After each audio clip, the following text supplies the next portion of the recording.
It's 8:30. Oh, it's 8:36 a.m. here in Singapore. Hi. Yes. Well, listen, you're good then. It's nice to wake up to mess. So, Jonathan Rise. Still I rise. Go back to Jonathan Rise. Oh, thank you.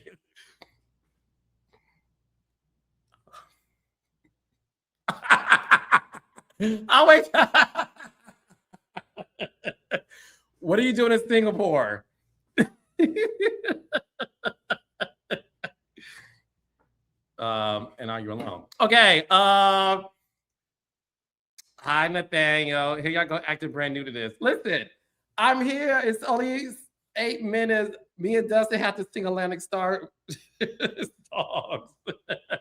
Showing our age. Okay. The comments for us, let me tell y'all something.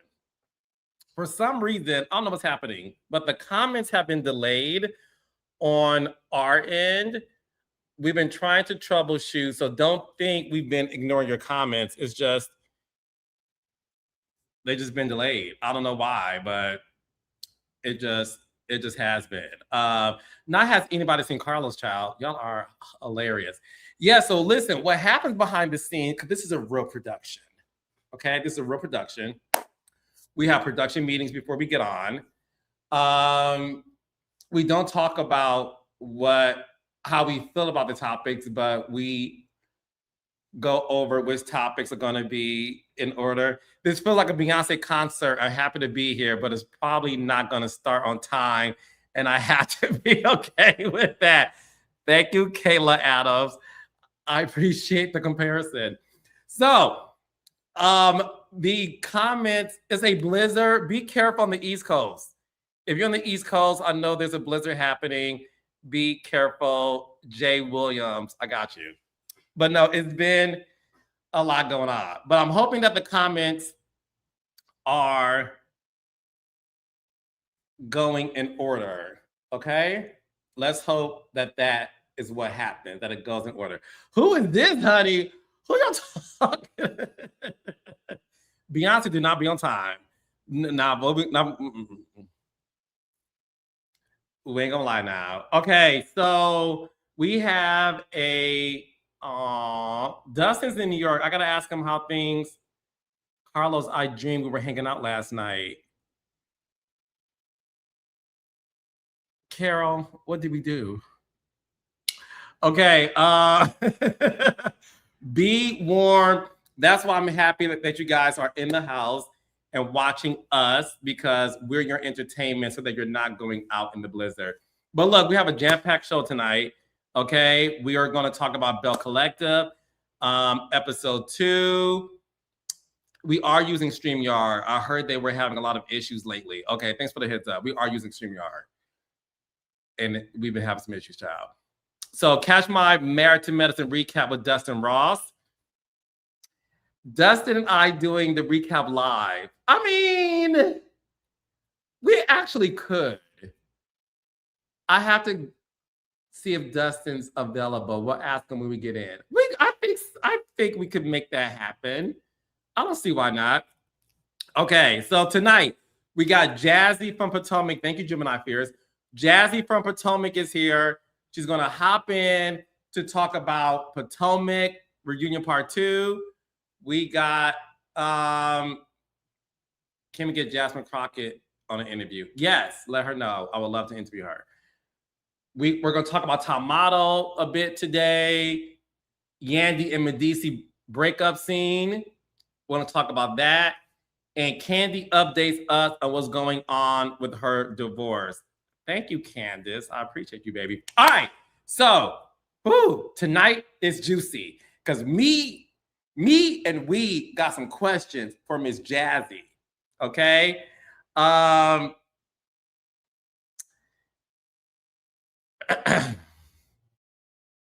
We have questions for Jassi. Okay. So get your cocktails, stay in the house.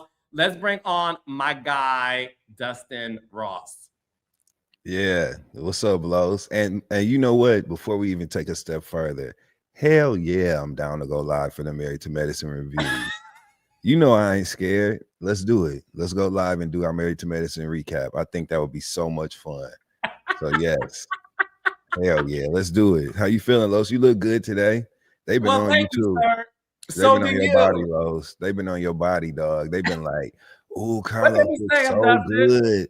Carlos look good with this bald head, and Carlos this, Carlos that." They be on you. You know I love shit like that, so I love to see it, Carlos. And I know it feel good, don't it, Carlos? Motherfuckers telling you fine and shit. I know it feels good, Carlos. Yeah. Well, look, I will. Yeah, ain't nothing bad. Look, bask, especially during Black. If it's ever been a time when it's okay for a Black man to bask, it's during February. Okay, it's Black History Month. Bask, Carlos. You know what I'm saying? Okay. Bask in it. Yeah, I am. I listen. It's definitely flattering. Who knew? This was crazy. Thank you, Sunshine. Dustin, you yeah. didn't tell me that balds have more Uh-huh. fun. Yeah, because I've been too busy to talk. I've been too busy having fun. It's so much fun. I ain't even have time to tell you. I knew you would figure it out on your own. Okay. Well, look, I love joining the club. You Yes. know, Liv. I'm not Thank you, only the Candy president, Girl. I'm also a client. That's right. Okay. Not only a client, I'm the player president. That's word to Biggie Smalls. Yes, Yeah. yes, yes. So no, Dustin and I, we gotta have our round two. So listen, I need to have another round with Dustin in New Mhm. York City because with everything happening now, I'm gonna be in Yeah. Dustin up going these New York streets. We got some things to celebrate. That's for damn sure. So whenever you're ready, you know I'm down. All you gotta do is do like what Aretha say: rap on my door, tap on my window pane. That's all you gotta do, Carlos. When the last time you rapped on somebody's door? I think that means you knock with this part of your hand. That's how you rap on a door. You know. Yes, So, yes. I'm yeah. used to wrapping legs around, but doors would be Hey. Okay.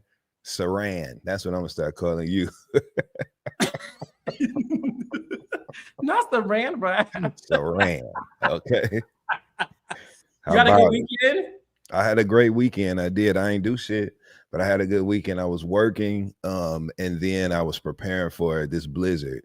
You know, the snow people then wore us out. It's so much damn snow on the ground here in New York. But I had everything I needed. I went to the grocery store and the dispensary. So I have everything I needed at the house to be comfortable, have a good time. I didn't need, I actually, Carlos, I literally don't feel no ways tired right now. You know what I'm saying? It's February, so I'm gonna use those kind of colloquialisms all night. You know what I'm saying? I don't Love feel it. no ways tired, Carlos. Yeah. We love that. Did you Hmm. so you had your dispensary, you had your Hmm. food. Hmm.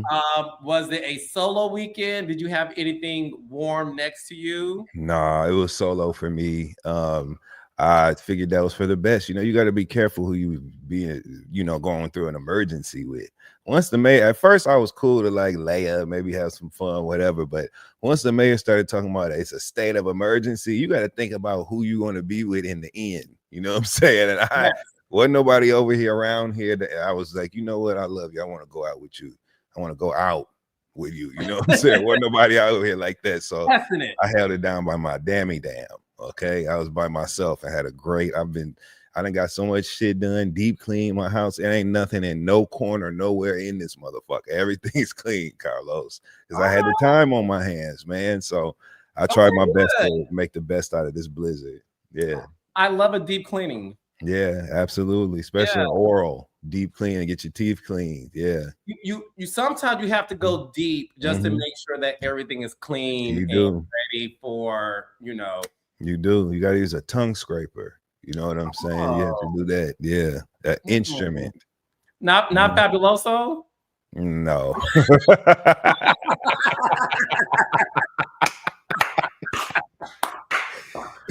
Not You know. fabuloso. You are crazy. Yes. So Just saying. mhm. Just saying. Well, look, this weekend, first of all, before we get into the first topic of the day, I want to congratulate my brother Dustin on a sold-out Oh show, man. Thank March you so much, 17th Carlos. in New York City. Listen, you Thank have you, a man. sold-out show that Yeah. is in New York, which is hard to Yeah. do. So congratulations to you. Thank you, man. Super grateful. So thankful to everybody that bought a ticket, man. It really does something to my spirit to receive that kind of support, man. So it just inspires me to write a funny ass set, give y'all a good hour up there on that stage talking shit. So I can't wait. And I'm just grateful. Thank you. Can't wait to see y'all on St. Patrick's Day. Yes. Yes. And Raindrops, thank you all for selling out the tour with Nene and I, our 2 city stops. So tomorrow, thank you, Dustin. Tomorrow I will be in Raleigh, North Carolina. There's still time to buy meet and greet packages. So if you bought your ticket to Raleigh, North Carolina tomorrow, I'll be there with Nene Leaks. We now have meet and greets. So all you have to do, if you bought your ticket, contact the venue, call them, and they'll be able to do the transaction online. And also for Nashville on the 26th, another show out show too. So listen, God is good. We're having a very favorable year so far. So we're happy with that. I love God. God is good. Okay, all the time. Okay. Seriously. So I can't wait to see my North Carolina Raindrops tomorrow and my Nashville Raindrops on Thursday. So what I'm wearing, you have to see. Maybe a birthday suit. You never know. I'll make sure. I may give you guys a little Chippendales action. Call me Channing Tatum. Y'all know Carlos gonna step. Y'all already know he don't fuck around. He's from Detroit and he's sitting up here now casually doing the show in a Burberry crew neck and Prada glasses. You know what I'm saying? So it's just a regular old hell. So imagine how you gonna step on that stage. Mind you, this motherfucker gonna be sitting next to Nene. Put that shit on Leaks. You know what I'm saying? So you think Carlos gonna be sitting next to Nene and not be prepared? I just put it like that. Carlos gonna have it on for sure, head to toe. I know my brother. I already know. Yes. No, I can't wait. It's gonna be good. Speaking of good, Dustin, we have Claudia and Blue joining us later today. Yes. This the boys talk. Let's do it. We're gonna call this segment Beau Collective. Oh, I love that. BEAU on these HEAUXs. You know what I'm saying? So yeah.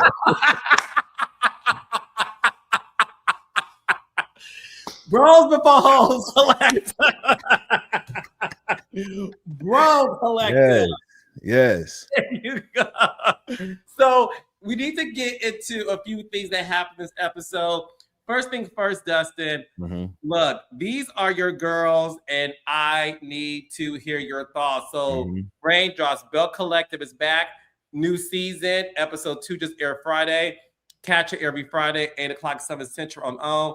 Latrice and Letitia almost came to blows because Latrice accused Letitia of reaching out to her former employees to get information on her. And Letitia is trying to defend herself, and in the best country accent that I've ever heard, Dustin, your girl Latrice said, "Yeah, cause bitch, you did." Yeah, that came from the arch of her foot. You ever cussed at somebody and felt it in your instep? You ever cussed at somebody and felt it come from the arch of your damn sole of your foot? That came from the depths of her soul, and that's what happens when people avoid communication about issues between them, right? You know how much I love Beau Collective from season 1, episode 1. I have told you, Carlos, this show is incredible. I love all these women. Thank you.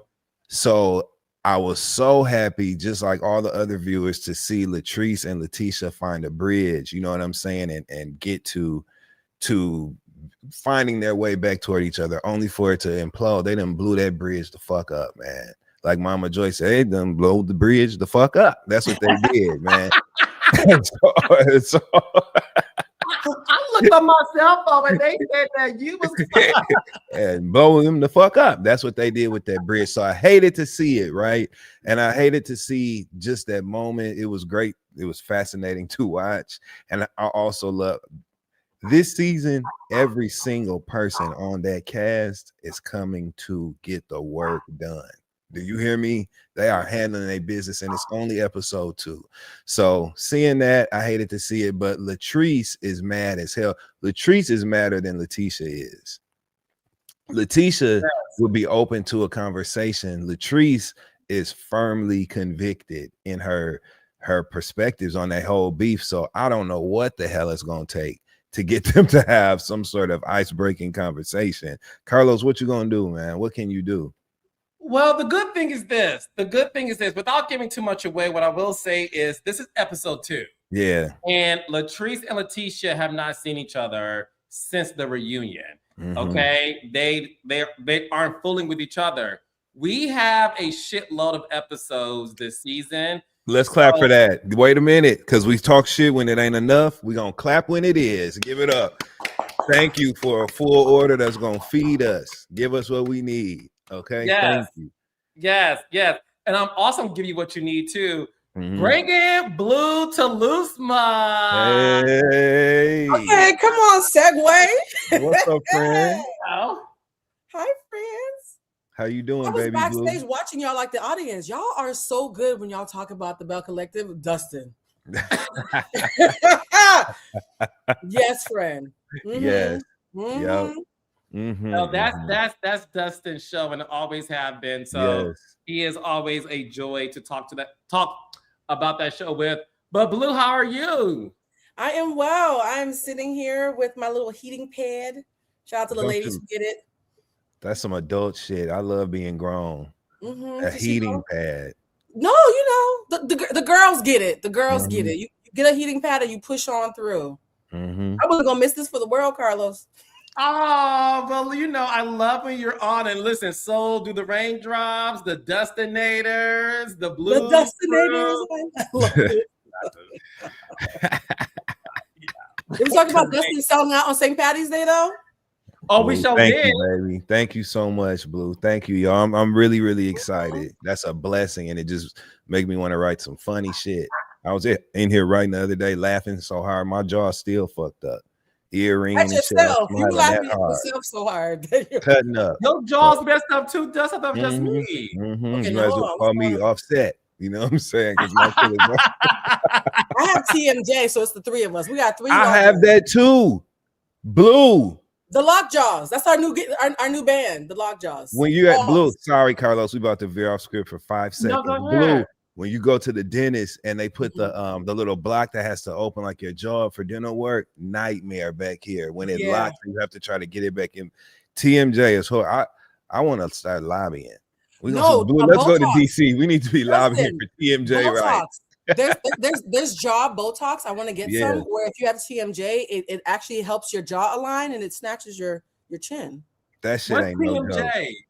It's like a misalignment in basically like your jaw, the joint in your jaw right here. You know what I'm saying? They miss each other a little bit. Yeah. And so it can lock. Your jaw can lock into place really easily if your mouth is open too big. That's why I don't. It comes in handy sometimes. I'm not gonna hold it. I'm just. Oh. Nah, but your jaw can lock in place. You know what I'm saying? It's horrible. Has y'all jaws ever locked during action? First of all,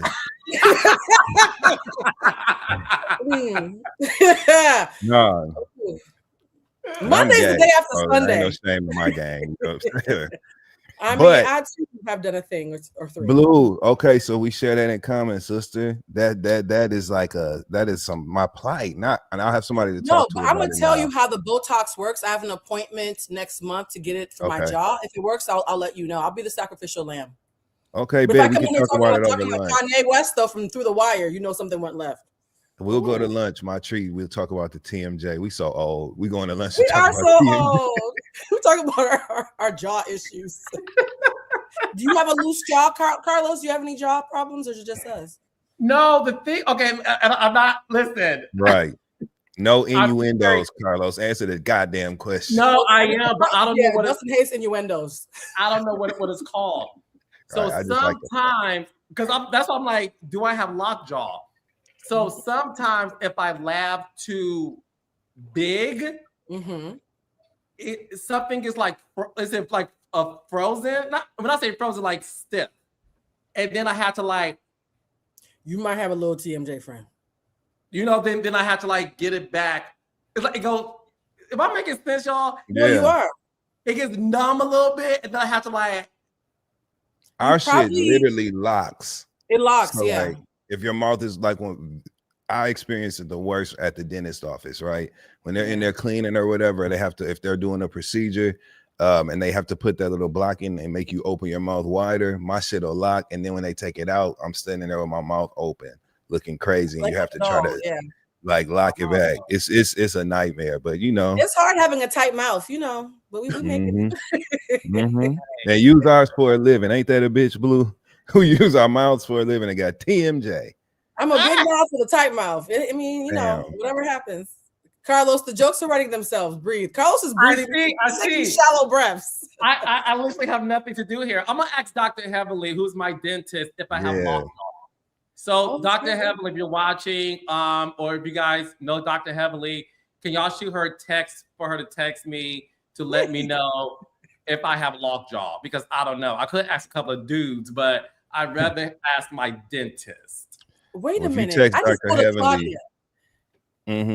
I just pulled a Claudia. I came in talking about sex. I am so sorry. It's so hard not to do it. It's so hard not to do it. I'm so sorry. That's okay. That's okay. Listen, you came in at the right time. We are talking about Bell Collective. One of the things that also happened in this episode too was Latrice's husband, Cliff, took a boys' trip to Colombia. Okay. Not Columbia, South Carolina, child. He went to the country where things are nice to look at and pay for. With that being said, the girls reacted to it like your husband went on a boys' trip to Colombia. Do you not know what goes down there? Allegedly. So, Blue, if you were dating a guy or married to one and he told you he was taking a boys' trip to Colombia, how would you feel about that? I would ask him if the hotel that we're going to has good spas. Yeah. I see you, King. I will say this: the female equivalent of Colombia is Jamaica. I seen y'all on that raft. I was talking to somebody. He was playing in my face. I went to Jamaica and I worked it out. So I just need you to know that we have our own equivalent. Stop. If you go to Colombia, I'm going to Montego Bay. I'm going back. What goes down to Montego Bay for the girls? The men. You know, it's very relaxing. It's very. Shout out to all the girls who've been to Montego Bay and got rubbed down on the raft. Y'all know what I'm talking about, the clay rub. I've seen it. It's the time. You know, the Jamaican men are really hospitable. So we have our own island. Oh, you didn't know about Jamaica? No, I mean, I didn't know Jamaica was the Colombian equivalent for the girls. No, it's like the DR. It's a little bit elevated. It's like DR for the girls. They love us, girls. If you can't get you nobody in New York, DC, LA, Miami, whatever, or you're tired of having homosexuals on your couch, take your ass to Montego Bay. All you need is a two-piece and a dream. I literally did not know that. Okay. All right. Well, that is news to me. So, Dustin, Cliff going to Colombia. What are your thoughts on that? I mean, you know, honestly, they selling ass in Jackson. You know what I'm saying? They selling ass in Peoria, Illinois. You know what I'm saying? They selling ass in St. Louis. They selling ass everywhere. So him going to Colombia really did not tip me off that he was going over there to cheat. Colombia is a beautiful place. And obviously, if him and his boys going over there, they're going to casually, safely flirt probably, you know what I'm saying, with women in bars or whatever and bring his old ass home. Cliff too old to be keeping up with all that carrying on, going all the way to Colombia to mess around on the trees. He ain't got to do all that. You know what I'm saying? So I didn't think that it was a red flag warning. I think that people have made up in their minds that Cliff cheats on Latrice. And so the optics, you know what I'm saying, did not work toward his benefit. But if he can go down the street and get that, he ain't got to even get on an airplane to go buy that. So I just thought it was funny. Justin, I have a question. If your partner was going on a trip to Brazil with his shirtless hiking group, because that's the actual, for the girls who don't know, I know some boys who their equivalent of Dominican Republic and Jamaica is Brazil, at least in LA. So would you feel a way if him and his naked hiking group were all going to Brazil together and you weren't invited? Nah, because I'm not gonna be with nobody in a relationship with nobody who I would have them kind of concerns with, to be honest. You know what I'm saying? I'm the type of nigga we could just go on dates and have a good time. We ain't gotta turn this into nothing more than it needs to be. So for me to be in a relationship with somebody, I would definitely like try my best, you know what I'm saying, to choose a partner that I wouldn't have concerns of like infidelity or crossing whatever boundaries we set. So I probably would actually encourage it, like go have fun with your friends, you know what I'm saying, and I'll see you when you get back. Because that give us opportunity to miss each other, you know what I'm saying, get the hell away from each other for a minute, you know what I'm saying, and like get a break, a healthy break, and you be with somebody that you trust. So nah. That's good. You're so evolved. Now listen, we have to get Claudia Jordan in here because Dustin, that's for me. That's for me. You disagree on, but first, I feel you. The beautiful Claudia Jordan. Yeah. Hey y'all, I'm already drunk, so it's gonna be one of them shows. I'm letting you know right now. Claudia, you do remember our do not stay words, correct? I can't say see you next Tuesday. Boring. Oh God, hold on. Claudia, are you in somebody's basement? Yeah, where are you, friend? I may or may not be in a basement. Hey, I'm at a celebrity golf tournament. Only the best for y'all. Look at my environment. Who's that peeking in? Hi. You good? Oh my God. Get your bag. You good, girl? It's all good. You working. You I working. thought that was a concierge. I got nervous. Okay. She was hugging that wall like what's his name? Like 21 Savage was when he was walking down that hallway. With Kendall Jenner. I don't know her. I wasn't supposed to do the show in here. They had an area in the dressing room, but so I don't have time. So it is what it is. I'm playing the NAACP Image Awards golf tournament. So I left the golf early to come do this, and they give you drinks all day long when you're golfing. So I have a headache, but I'm drunk. That's good, man. Well, this is going to be a very fun episode, Claudia. So Claudia, we were talking about the episode Bell Collective where Latrice's husband went to Colombia on a boys trip, and her female friends were telling her, like, do you not know what goes down in Colombia? So the question for you is, would you have a problem if your man went to Colombia on a boys trip?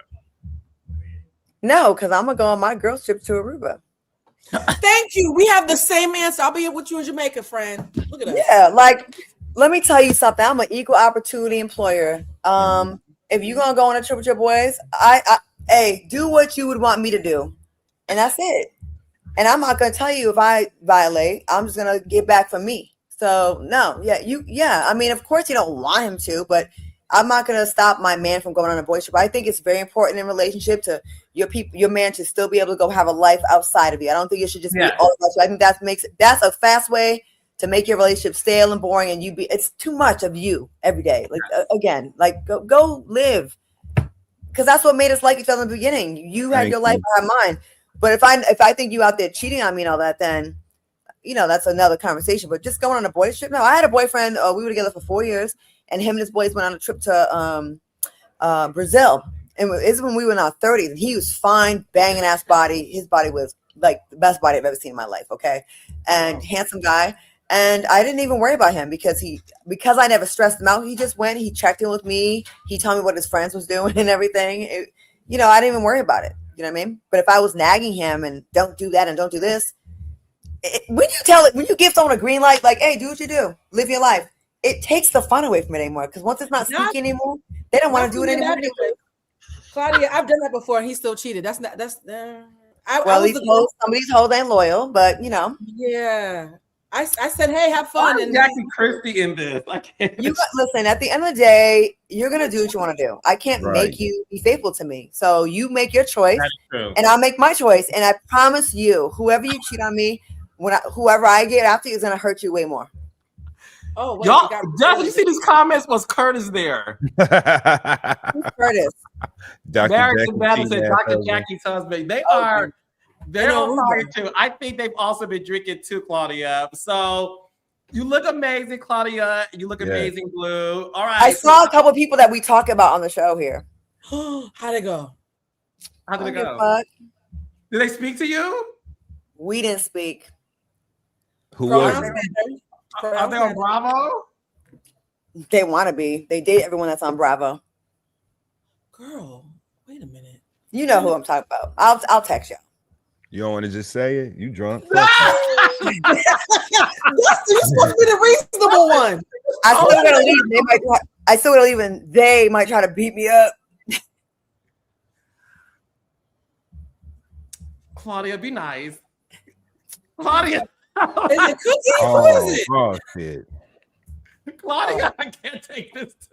I thought she only Hi. dated one person on Bravo. Huh? Oh, I I know who thought you're she talking only about. dated one person on Bravo. Who dated? The person you talking about? I thought it was only one person on Bravo that they dated. Oh, There was multiple networks. Yeah, other networks. VH1. Okay. Oh, I immediately know who you're talking about. The Learning Channel, Discovery, A&E, Mhm. TV Blue's One, Clues, Centric, Disney Plus, Hulu, Discovery. Peacock. Yep. Low key, I know I exactly feel like me and that person would get along if we met. So maybe I can be the bridge friend. You know what I'm saying? Oh, it's so messy. I know exactly who you're talking about now. I feel like me and that person would get along. You know what I'm I saying? can see that, Dustin. Yeah. I was like, Oh oh, no, yeah, no, y'all would be double triple. Y'all look related a little bit. oh, that's cute that you're here. That's good though. You made it. Oh. There's a few people here. I have to tell y'all, like, there's a few people here that Mhm. I was like, oh, hey, what's up? But it's all love. Like, no one's like being mean. Like, everybody's like showing love. Good. So, yeah. Or they're scared. But either way, it's all peaceful. Do you think people think like they're nervous to get talked about if they say anything? Well, you are at a Yes. golf tournament, so ain't nobody We're trying to doing get it right you now, in no Claudia. golf It's club. founded. You I said didn't we're say gonna go I call didn't say the any names, y'all. In the chat, raindrops.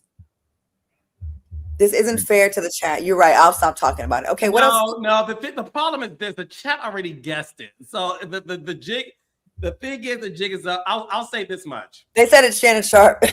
Y'all are so messy. It's not Shannon Sharp. I will say this: I do agree that they will be friends with Dustin. I do. Oh, I can absolutely. definitely see that. Yeah. And look, Claudia, I think there's an opportunity for a conversation with y'all two.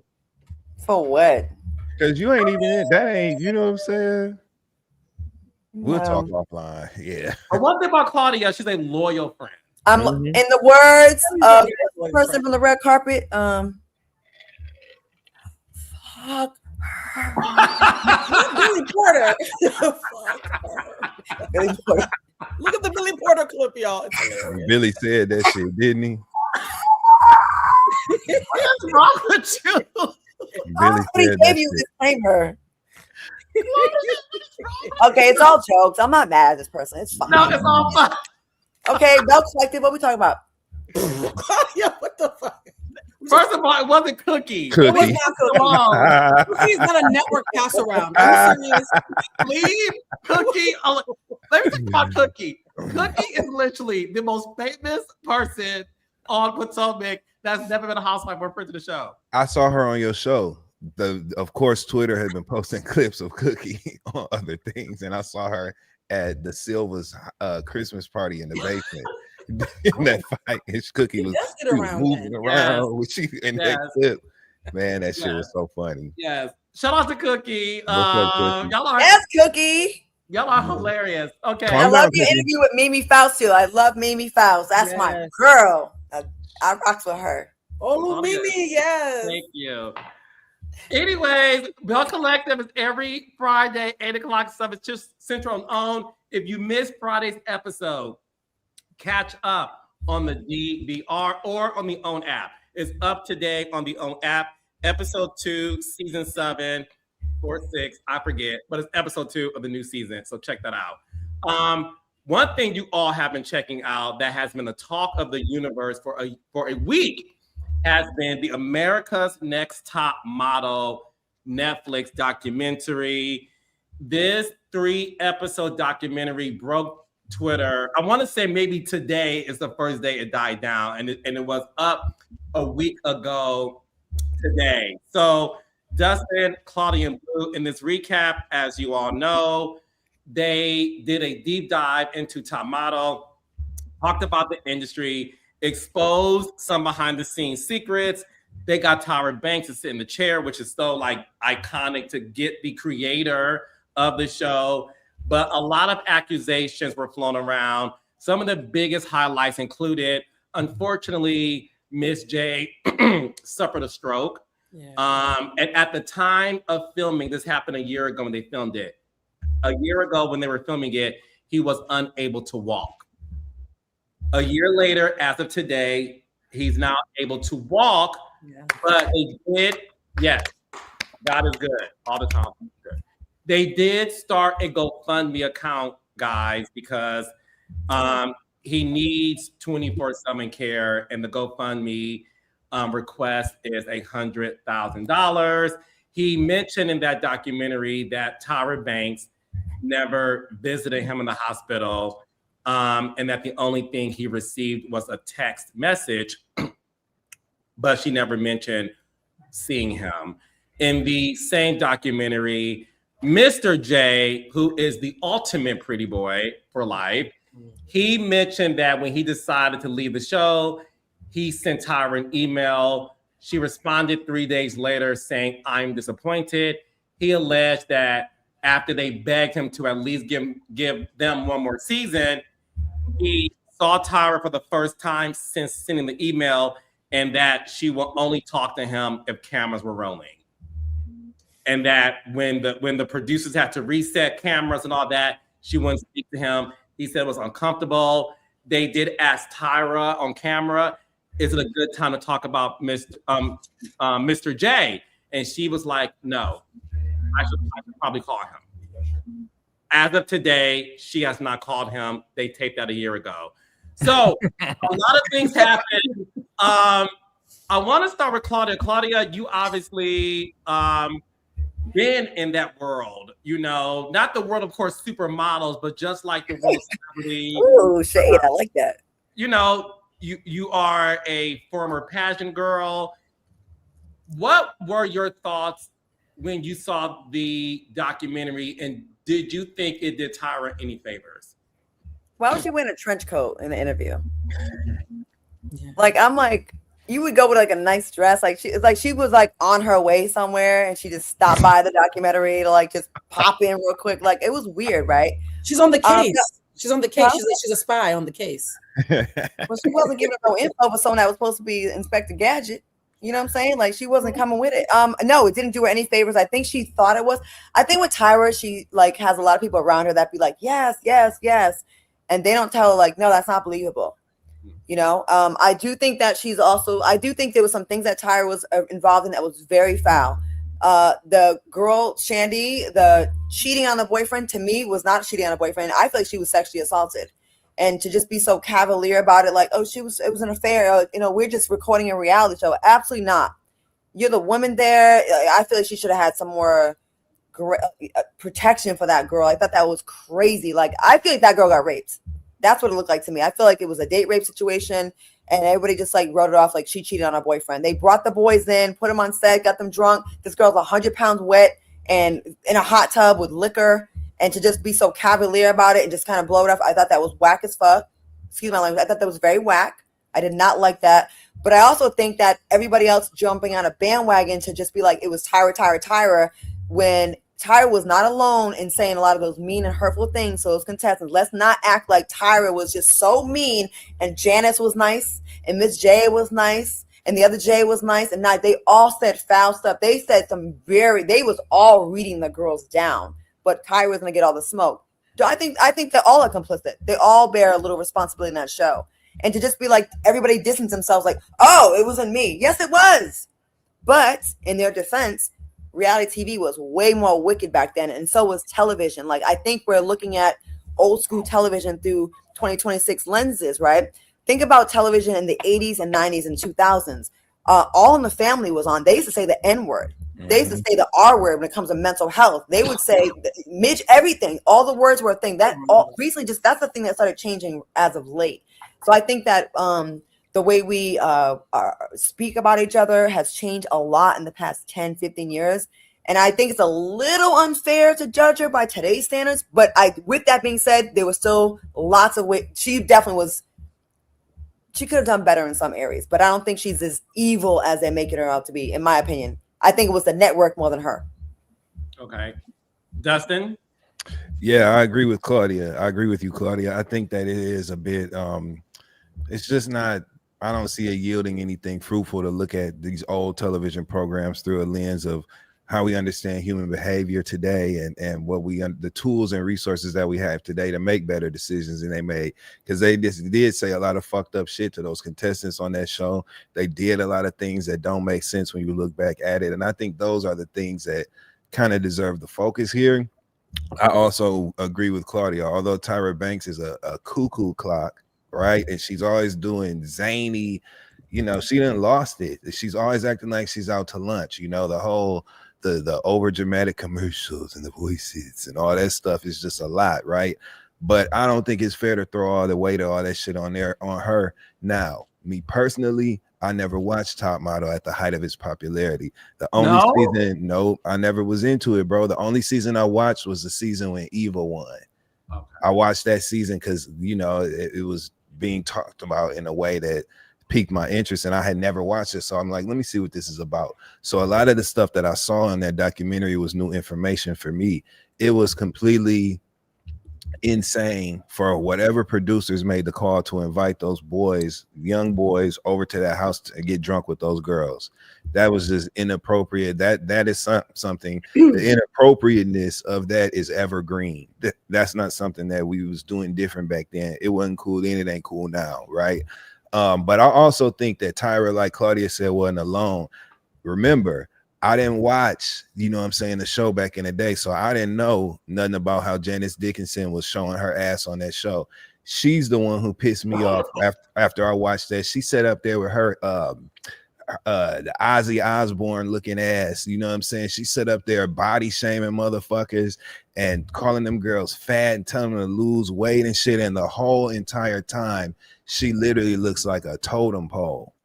You know what I'm saying? She looks like somebody whittled and carved her face into a block of wood some goddamn where. And she got the audacity sitting up there looking like the Scream mask. That mask from the Scream movie? She's sitting up there looking like the goddamn Scream mask, talking about Takara fat. Well, you're too skinny. So now what? You know what I'm saying? Since we shaming motherfuckers up in here, she sat up in there with that whisk broom split in stringy hair, split all the way to the goddamn root because she's evil on the inside. The things that she said to them women, them contestants up there, were so fucking mean-spirited. It wasn't even like a critique said in a way that, might sting a little bit, but was interesting and entertaining. She was just up there saying whatever she wanted, looking like a dead damn body. Her Marilyn Manson looking motherfucking ass sat up there and insulted them women like that. And I hope all of them cuss her motherfucking ass the fuck out if they're ever unfortunate enough to share space with her. And I personally would have broke. I wouldn't have been able to keep it together for TV, because the minute she got smart with me, I would have told her, well, you look like a match. So what you want to do? You know what I'm saying? You literally look like somebody took you by the ankles and drug your face across the back of a matchbook. You know what I'm saying? That's what she looks like. So I just didn't appreciate that. And that is what I took away from the documentary. Much love to Miss J. I wish him the most healing, whatever their pronouns are. I wish them the most healing, you know what I'm saying, and a speedy recovery. And I was moved to almost crying. I'm a thug. And I was moved to almost shedding tears when Nigel and Mr. J went and visited Miss J, and the way that Nigel was touching Miss J's arm. That's a real relationship. That was real love, and it was on a very human level. Of all the crazy shit in that documentary, I'm glad people got to see that part of Yeah. 3 people just being able to connect and bond over goodness. But fuck Janice Dickinson. Fuck Janice Dickinson. And I don't know why didn't nobody cuss her ass the fuck out on that panel. That's it. She used to be pretty back in the day, but then she like did, she was like getting in love with the Coco and all that, and then she ended up looking like Howard Stern. Days are gone. Those days are gone. You know what I'm saying? She does. Days are gone. I'm not gonna tear her up too much more because God already did that. You've seen her, but just know like the things that she was doing, that was just foul as fuck. Foul. There was nothing good that she said to any of them contestants. There was nothing to glean or take. She was just being evil. So be evil right back to her motherfucking wick looking ass. She looked like a wick, a wooden wick from a candle after you lit it. That's what she looked like. Wendy's 3 wick or Karen's? She only one. You seen her. Okay, sorry. One struggle wick. Crackling. Blue Toulouse, your thoughts? I have a very different perspective. Very different. The first thing is the fish stinks from the head.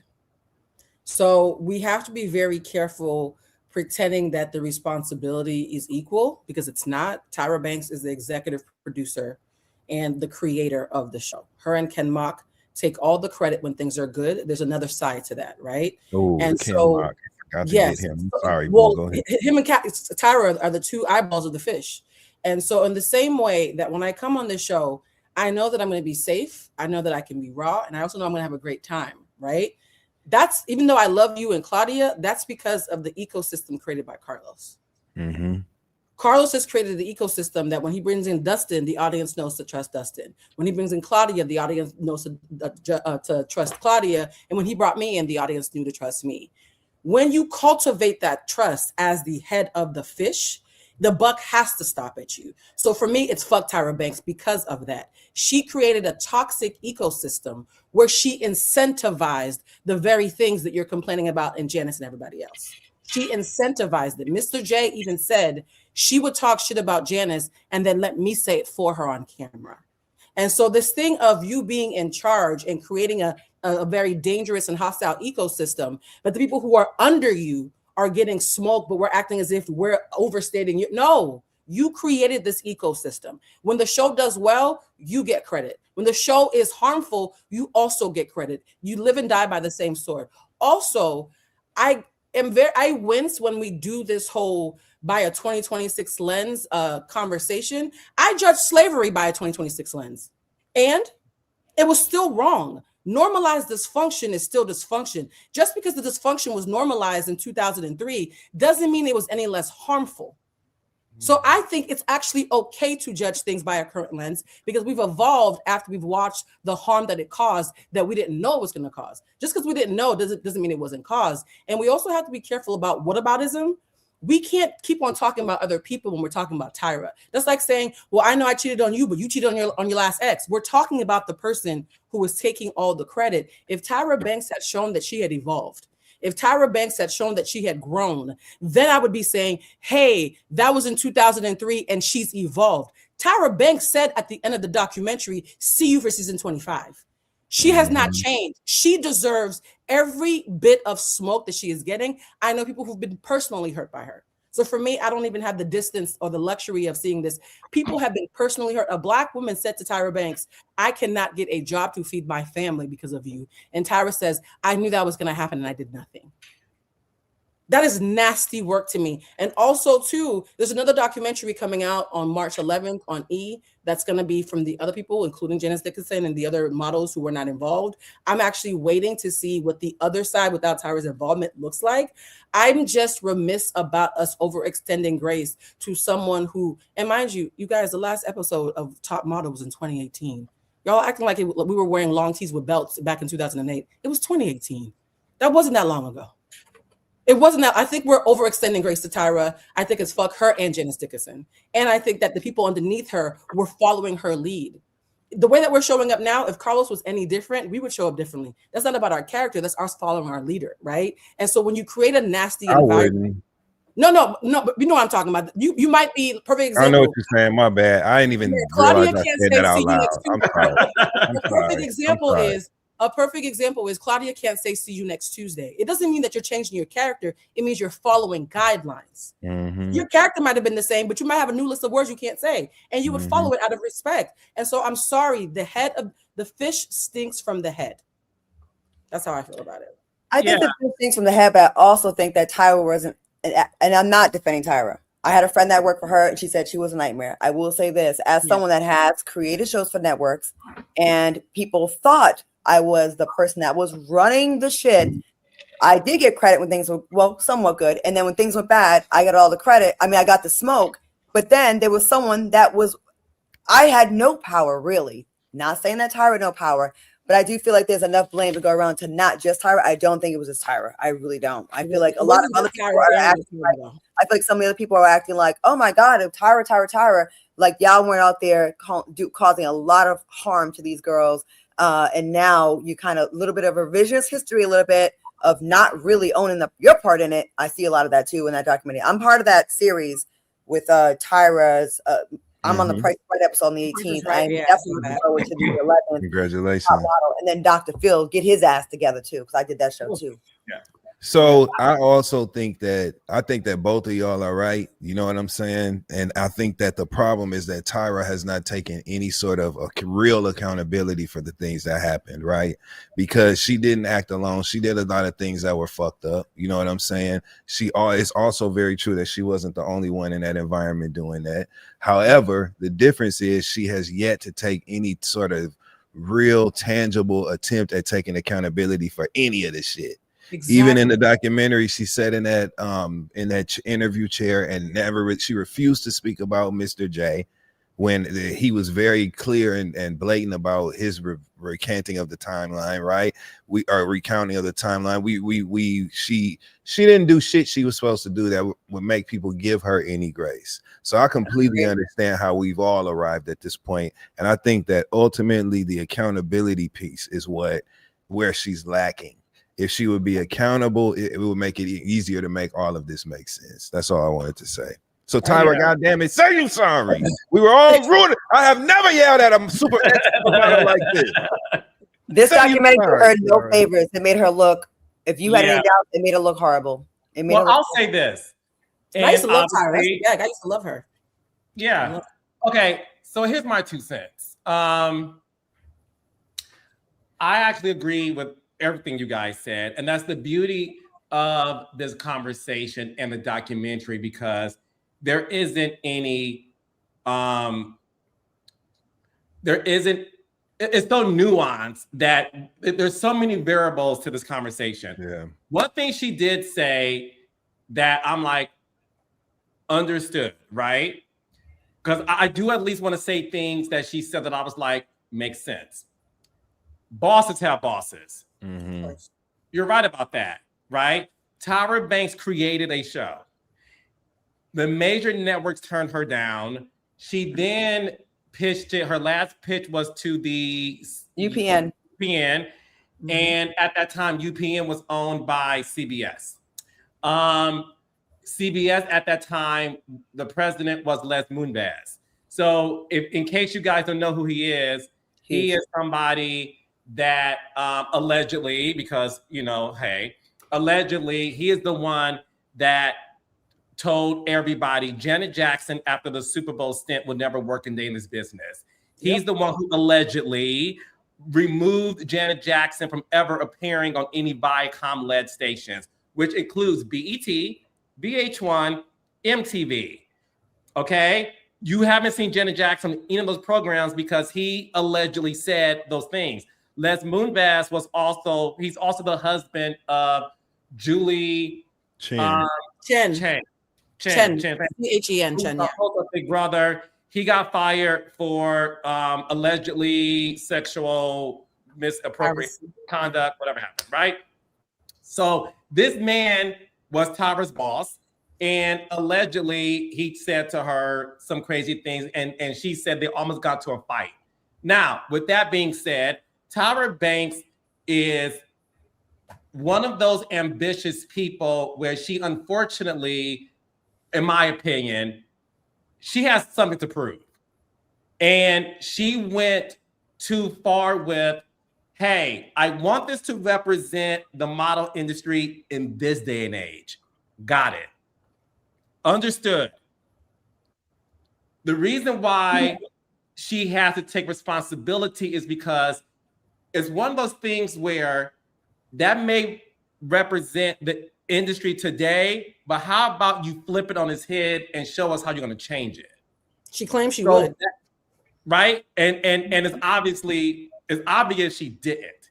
Yeah. It's obvious that this show meant the world to her. It was her first child in terms of something she gave birth to, and she wanted this more than anything in the world. And the show was successful. The show was seen in 180 countries and had a bunch of different versions of it.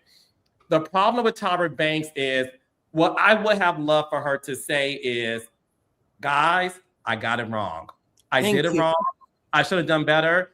Tyra Banks in her trench coat came across so smug. Mm-hmm. She came across, Tyra Banks has no sense of reality, pun intended. So the way I look at it, for example, there's tons of, when I did Housewives 2008, we shot Kim Zolciak drinking a red Solo cup driving. You would never do that today, right? So there are different things that you got away with then that now we look at like, you can't do that. You can't do driving with the red Solo cup. Whether or not alcohol is in it, we don't know. It's the visualization for me. But you have to be like, that was wrong. She never said anything was wrong. She lost me when she acted like she could not remember what happened to Shandy. Shandy?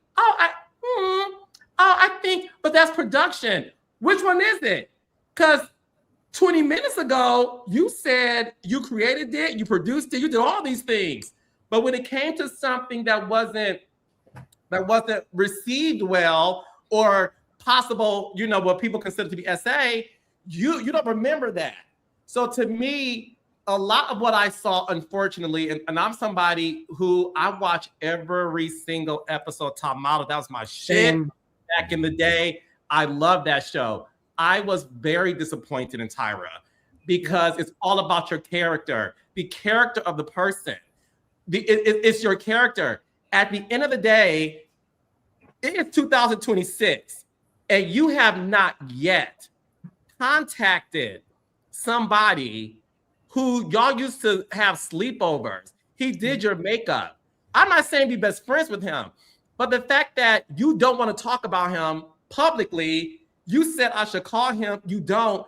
I don't know what Miss J did to you. I do. What? What did he do to her? Well, one of the things that he did is during an interview, he said that Tyra's bullshitting about the production thing. And actually he was with her when they got the call that Shandy was being essayed and she chose not to do anything about it. She knew exactly when it was happening. So he's been spilling tea that she knew someone was being violated and intentionally decided not to do anything about it. And that a lot of the things she's blaming on production were things that she actually knew about in real time and stood by because they knew that was going to be good programming, including when the young lady's mother was shot in the head and they intentionally made her do a photo shoot of her getting shot in the head, just like her mother, that she was in the room intentionally doing things that she is now blaming on production. And she probably feels the way that he's blowing up her spot left and right about all these things that she's blaming on Les Moonves and production. That was really just her. Yes, and that's the thing. Did Les Moonves do something? Allegedly? Absolutely. Did Ken Mock the EP did shit too?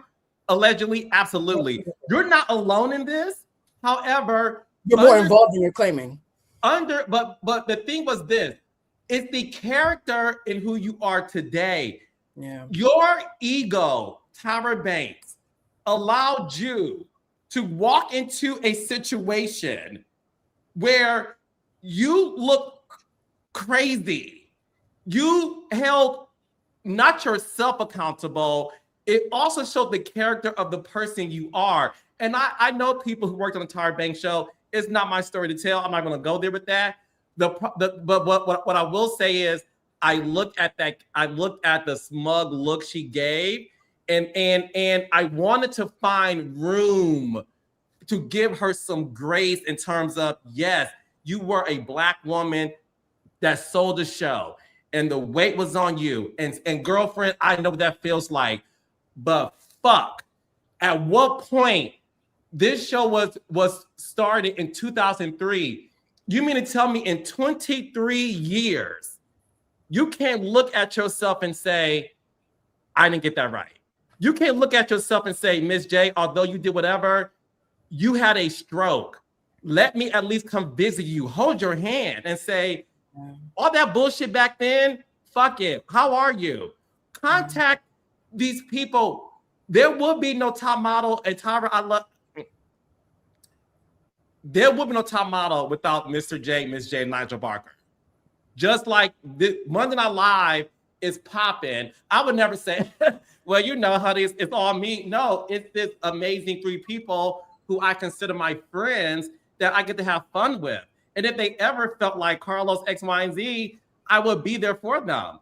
But me and Claudia had a falling out once. I never once was ever not going to be there for my girl. Shit does happen, but it's the character. And the sad part about this whole documentary is this woman let her ego get to her to end it saying Cycle 25, Tyra Banks, I nor anybody wants to see that shit. Wrap it up, sis. Stop living in the past. You had that show is iconic in its own right, and you have to let it go, and you have to move on. It was stupid to say yes to doing this. I'm with Claudia. I don't know who's on your team, but I know allegedly no one tells you what to do. Go ahead, sis. This was the dumbest thing you could have done. You would have been better fit just saying, release a statement. And last but not least, I'm going to get on the producers. I will get on the producers of the documentary. Yep. Now, I got my Tyra thing out the way, but again, everybody plays a role. The producers of that documentary, the directors, whatever, y'all tried it. Y'all wanted this to be a smear campaign. The fact that y'all did not reach out to Eva Marcel, to Cara Jones, Yaya DaCosta, 3 women, one of them who won and did not want to get their POV because publicly, Eva and Takara especially, these are my friends, they had a great experience. So as a journalist, hey Portia, hey Claudia Jordan, as a journalist, you want to get all sides. Yeah. So what I will give Tyra is this. You walked into something that was a smear campaign because they did not even call the people who had nice things to say about you. And that's why Wednesday on my YouTube channel, catch me and Takara talking about Top Model on my YouTube channel. And Thank God. Oh, yes. That's called journalism. Yes, it is. So it's very obvious. Like I said, I don't think she has anyone in her life that tells her no, because it seems like she's like, she's just not really in the reality space, like in the real world with the rest of us. But again, I do have to keep pointing this out. Tyra Banks has never owned UPN. And let me tell you something. If those producers did not want that essay scene or that scene to be on there, or those mean comments said, it wouldn't have been said. She can be executive producer. I believe it was more of a vanity credit. I really do. I think she was given the title, but I think at the end of the day, those producers wanted to be as wicked and as low as possible. She went along with it. She didn't stop it. On one hand, I get it's like, well, it's my baby, it's my show. I want a show, but I don't want to be like she. Now is a perfect time to distance herself from the parts that she did not like. Now is the perfect time to say, I feel awful. I mean, I really want this to happen, and I really feel bad. I shouldn't let this, that, and this go. She doesn't feel awful. But I'm saying this would be the perfect time to do it if she felt that way. Yeah. And that's why, you know, she's gonna get dragged in this documentary, and she's gonna get dragged in the next one. And I don't know what her comeback's going to be. What it's going to take for her to be like, maybe seeing this on TV, she can be like, okay, I'm looking crazy, because I don't see how you can look at that Yandy situation.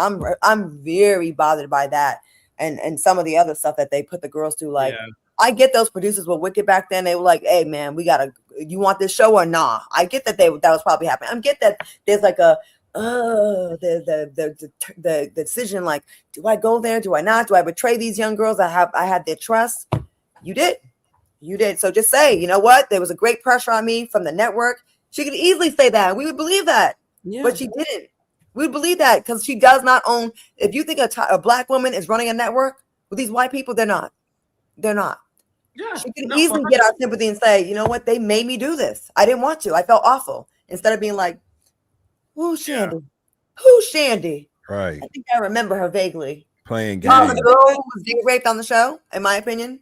Gabrielle Union, by the way, is a perfect example for anybody who wants to know that we're not being unrealistic. Gabrielle Union came forward several years ago and said, I was a mean girl in Hollywood. People like Ryan Destiny, who look like the baby version of me, I was hating on them. And I had to sit with myself like, Ho, is you okay? And I've never loved her more. So this is not about being punitive. This is about somebody who's being willfully ignorant. If she really sincerely said that was some bullshit, and you know what? I was trying to fight against the oppressor and I accidentally became one. We would all be clamoring to clap for her redemption. I was hoping that, Blue. I really all be open to that. I really watched it hoping that she could acknowledge that, hey, y'all, I fucked up. Yeah. I got caught in the Matrix. But again, I saw her character and I was like, damn, son, I just saw ego. I just saw somebody who just had a bunch of ego. But look, I think we said all that we need to say. So I want to move on to the Real Housewives. That Gabrielle Union piece. I was at that luncheon when she gave that speech, and every Black woman in Hollywood was there, and they all was like, why? Tell me, why do you think they did that? Because we all have an experience with her in Hollywood. There was so many of us that had a mean girl experience with her. You have one? Of course. Okay. Many years ago, but it was a lot of it, and I'm glad she said it out loud. But the best growth is change behavior, and I wish that for her. I wish that for Tyra. I wish that for anyone that you can say it. It sounds good, but are you moving on? And I want you to, because we have too much we're fighting against with them other people for us to be going at it. We have too much out there with them other people.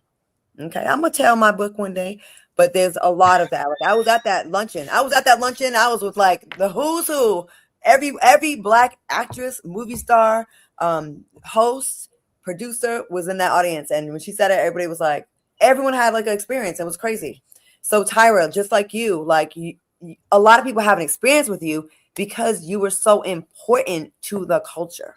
You know what I mean? Like you touched a lot of people. So with that comes a lot of responsibility. You know what I mean? A lot of responsibility, and things that just maybe end up being your everyday way you move really could hurt people.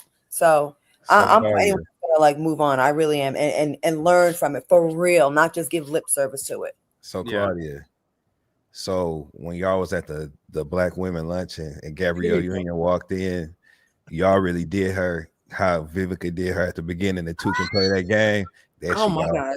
Gabrielle Union, bona fide. y'all really was narrating. Y'all was narrating y'all thoughts like that. This bitch. And I went to the bathroom and I saw her in the bathroom. And she was like, hey, I was like, hey, I'm glad you said it out loud. I'm glad you said it. And then she goes, yeah, you know, we have this we have this weird thing. I don't know what, but one day we'll talk. I'm like, I'd be open to that. We never did, but that was a baby step in the right direction. I can call her. We found out, Carlos, did I summons the devil in you? No, that was supposed to be an example, y'all. I done triggered the room. What's been my bad? What's he say? VP of marketing. Hold, please. I have a booking. Call her. Claudia. Her. The spirit of Billy Porter is who Claudia is when she's tipsy. Wait, Dustin, who are you when you're tipsy? How do you saw me? Yes. You're Dustin? Okay. I'm the Carlos, same when I'm tipsy. Who are you when you're tipsy? Claudia is Billy Porter. Who are you? I don't drink. Oh. But I have an alter ego. His name is Cortez.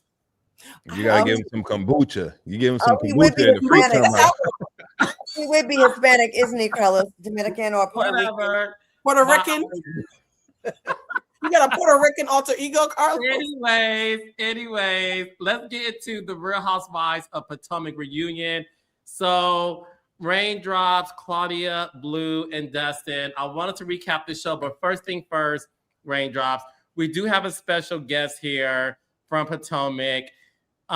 This woman appeared on the part 2 reunion last night, dropped a bomb. Not Bad Bunny, Carlos, dropped a bomb, and we are here to figure out what was going on. Claudia, Blue, Dustin, Raindrops, ladies, gentlemen, gays, and bays, please give it up for the beautiful friend of to the show, Miss Jassi Harris. Hello, hello, hello. Mrs. Harris. All of these beautiful people. What's up, Nice Jazz? to see you guys. Hey, Claudia girl. Nice to see you again. I seen you in Looking Dallas. gorgeous per usual. Same. We had a good time in Dallas. Hey, And Jassi. Dustin, Carlos, Blue. Hi, What's up, everyone. Thanks for having Jassi? me on today. I enjoyed the commentary about America's Next Top Model documentary and all of the things. Y'all are making me miss my journalism days, honey. Yes, yes. Well, listen, were you okay? So we have to get into your segment because, like Kiana said, I know you got 15 minutes left, so I want to make sure we use it all. Do what I gotta do in 2. In fact, in 30 seconds. How about that? Me and Jassi are like brother and sister, so she gets my humor. So Raindrops, calm down. That was funny. Baby. Right. No, I love her. She was on my podcast last year. We had a good old time. It broke the internet. Yes, But we Jassi, did. let's just get right into it. And I want obviously Claudia, Dustin, and Blue to chime in as well. You made an accusation on the part 2 reunion that Kiana allegedly stole her boyfriend Greg from his wife. And just so that I'm able to be the journalist that I am, I want to read Jassi's response to that accusation Kiana's response to that accusation. But before I do that, why do you think KK stole Greg from his wife? Well, I assume that based on what was told to me in regards to me joining the show last year. And I've said that based on the facts that she told me. So the timeline that she gave me was not the timeline that was discussed on Instagram recently. So, I mean, I was just going based off of the information I was given. So she told you that? She told me when I joined the show that her and Greg had been together 3 years. And when I asked how long had he been divorced, she said about 3 years. So it sounded like an overlap to me. I even side-eyed it in the moment, but I was just like, okay, because she was actually asking me, well, Jassi, why did you say, that Darius's baby mama had been in the picture for, whatever ample time before you or whatever? Why didn't you just ignore that question like I do? And that's what started the conversation. So, that's kind of where it all stemmed from. And I never really brought it up until she consistently had been gunning for me and wanted to talk so much about my life. I'm like, well, you have an interesting life as well. And let's talk about yours. And maybe you can clear up what you told me, which she decided to do now. And as far as I'm concerned, that was the first time that I'd heard her publicly be clear about any timelines in which her and Greg may have gotten together. So just was going off of what was told to me. Okay, when you said it wasn't told to you, just so I'm clear, you're saying the information that KK gave you, which was me and Greg were together for about 3 years. She then followed up with he was divorced from his wife 3 years as well. Yes. Was it your own timeline based on what she said to you that made you come to that conclusion? Or did you hear in the streets that she stole somebody's husband? No, this was not something that I heard in the streets until after I heard in the streets that could be true. But when I brought this up, this was based on what she told me. And when you have a moment with your friend and they mention something and you're like, y'all looking at each other like, and then you kind of just skim past that information because it was a little uncomfortable. That's how the situation had played out. And so when she kept wanting to talk about 15 minutes this and 15 minutes that, I'm like, well, you know what? In fact, let's talk about a lot of things that you never talk about. And when you brought it to me and presented it to me, you presented it in a way that you purposely don't talk about this for a reason. So I felt that, somebody keeps gunning for me, I'm going to pull your tea too. Jassi, why they keep saying you recording everybody's phone call? Because what happens on these shows is when you have a strong player in the group and people are wanting to protect their status, they need the whole group to go against you in order to ice you out. And that's just the truth. Okay. I don't think that anybody on that couch even thinks that I ever recorded anyone. And I think that they know that. In fact, at the reunion, it was shared from Angel that she knew that she was on speaker. I never recorded Angel, also never recorded Stacey. And I find it very strange, although I know she's a bit performative, I do find it strange for her to want to bring up a situation that was an honest mistake that I actually called out at the time because I thought it was her phone. And she had never brought that up before I had come back on the cast because we had talked several times. And before I even came back on the cast, this girl was fine with me. She had never even brought that up. Because mind you, this happened way before I was even back on the show. So what when she happened was with that? What happened? Y'all was on the phone and like a noise. when was I first got my iPhone, Stacey Yeah. and I were on the phone having a very casual conversation, really not even talking about the show at all. All of a sudden, my phone goes, this phone call is being recorded. I'm thinking that is Stacey's phone. So I'm like, Stacey, girl, what is that? And she was like, I don't know. I was gonna ask you that. And I said, hold up, girl. I just got this phone last week. Let me figure out what's going on and see if it's my phone. I looked at it. I said, oh my God, Stacey, that was my phone. So I turned it off. Mind you, I had never in my life, I had to God, I had never in my life seen or heard anything like that on any of my iPhones. So I was extremely confused. At that moment, Stacey and I got off the phone.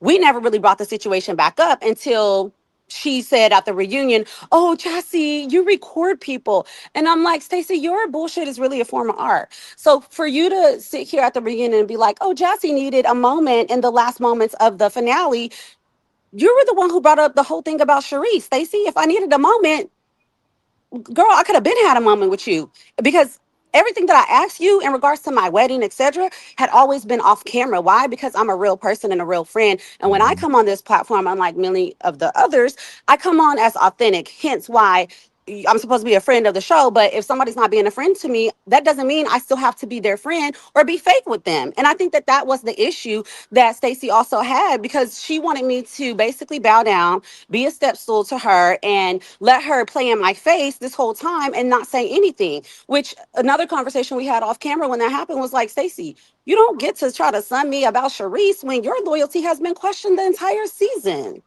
I will say that you're right about the phones. They can record you with like it's super easy and you're like, oh shoot. But I will say that what did you think when Angel kind of co-signed that? Because when all the girls were saying that you recorded, I heard Angel say, and I was surprised she said this. She's like, yeah, that has happened. I was like, Yeah. Let me say something. Back off Claudia really fast.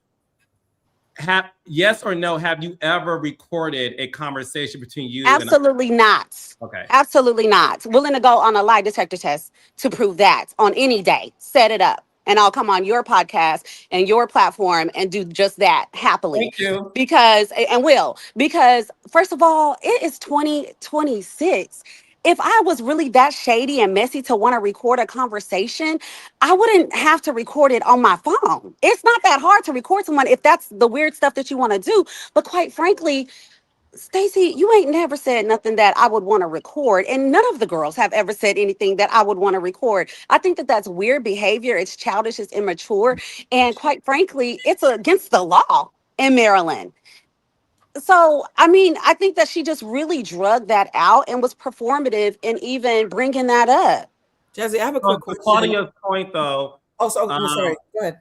Oh, no, I'm sorry. But to answer Claudia's question, though, why did Angel co-sign it and she's supposed to be your friend? Wendy did too. Let me say this without and Wendy. Let me say this without I was like, damn, they're going read against between the lines. That was not the response at the reunion. Let me just say that. At the reunion, everybody was on mute. Okay? Because Stacey, was that an editing job? Was that a bad editing job for you? I'm saying I know that everything does not make the cut. Okay. And sometimes responses that may have been a different response to something else, I don't know. That's not what I saw at the reunion. What I saw at the reunion was Stacey and Wendy trying to say that, oh, you recorded or not recorded, but you put Angel on speakerphone. And I said, first of all, I text Angel in the moment and told her, Angel, you are on speakerphone. These girls are here. Okay. And Angel said, yes, that's true. Jassi did say that. That was what I Got it. witnessed with my own eyes. So I Got was it. very shocked and confused when I found out that the edit came through as if the entire couch and even Kay and Tia said, "Oh yeah," as if I was recording them, which is so weird to me. But again, in order to ice somebody out, the girls have to gang up and get the stronger player, out so that they can, do what they have to do for their coins. I have a question about Angel that's been bothering me, and you're the perfect person to answer it. There was a rare compassionate moment where you pulled her aside to talk about something unsavory, some allegations about some coins, Yeah. and somehow it was brought on camera, even though you were kind enough to do it off camera. Did you feel ambushed by that? Because it's very rare that somebody gives up such a great moment to be humanistic like that and then to have it weaponized against you. Where are you guys now? And how did you feel about that ambush? Because I was stunned because you were doing her a solid. Great. Well, it's funny because I also tried to do her a solid by letting her know that when we were back on the golf carts to kind of pipe it down. And when I said that to her, she kind of continued on. It was it was very evident that we were talking about something juicy once we got back on the golf carts. When I told her what was alleged to me in regards to her, we were in a space where our mics were off. I knew for a fact that no one could hear our conversation. So I tried to give her a heads up, like, hey, once we get off these golf carts, like, cut the convo. And that's not what she done, which is why it then became another thing once we got inside and people wanted to know, well, what was y'all talking about? Because at that point, the GoPros were back up. So that's why it kind of became public information. What happened on the train? That's what I want to know, Jassi, because we never got to hear your side of First the of all, let train. me say this. Like, What happened on the train? first of all, let me say this. Like, either one of us can people- always take a first class flight. It's a 50-minute flight over to New York. But at the time, and we're filming in the winter, a lot of times you want to catch a train to make sure that you're not delayed. A lot of flights cancel at that time and stuff like that. So I know a lot of people like to do this about Ain't the whole nothing wrong train with that thing. sell a train from They DC. don't know that New York. They don't know. DC They don't know the yeah, things. But what yeah. happened on the train is, so Ashley and I boarded the train at the same time because we're closer to the DC area. And then as we stop in Baltimore, we picked Kay up on the corner, and she came onto the train and said hi to Ashley, and she kind of just really didn't speak to me. And I was just like, oh, okay, I guess we're not speaking. So I guess she's trying to warm up for the reunion, because even after the reunion, I talked to Kay, which I'm Wait. so still like, at this point, I don't really care. But it's so funny to me that people come on these platforms and they want to pretend to be so authentic. But then the things that they do is the furthest thing from authentic. Even when we got on the train, I expected the girl to speak to me because we had had a phone conversation before the reunion.